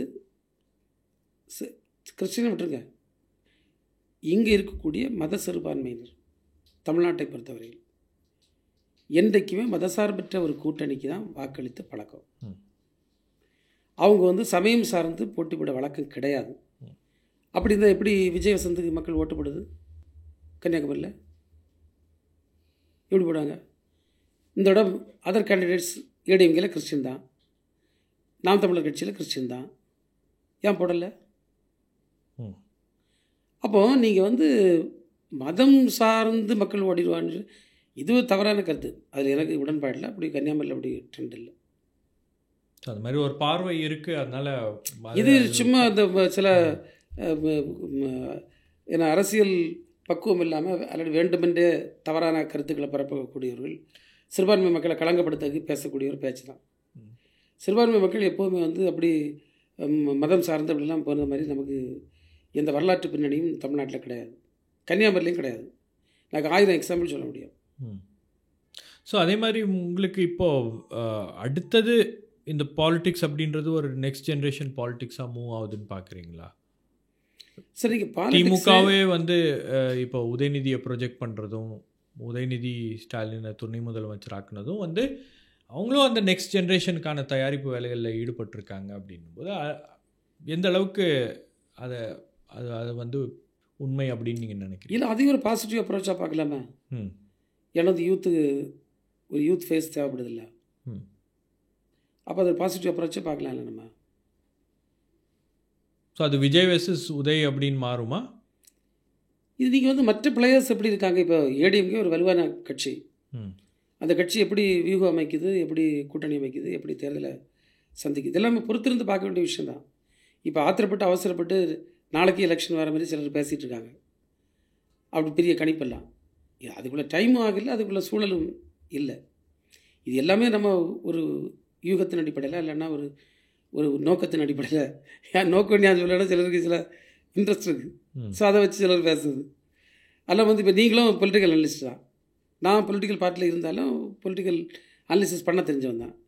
இதுக்கு உங்கள்கிட்ட விட இருக்கா, என்கிட்ட விட இருக்கா? மக்கள் தான் விட சொல்லுவாங்க. அதுக்கு அப்போ தானே சொல்லுவாங்க, இப்போ சொல்ல மாட்டாங்களா? அதுக்கு 1.5 வருஷம் இருக்குது. இப்போ அதுக்கு விட இல்லை, ஒரு அனுமானத்தின் அடிப்படையில் தான் சொல்ல முடியுமே தவிர ஒரு காங்கிரீட்டாக இதுதான் சொல்ல முடியாது. ரைட் சார், எங்களோடு இணைந்து உங்களுடைய கருத்துக்களை பகிர்ந்து கொண்டமைக்காக மிக்க நன்றி. வருகைக்கும் நன்றி.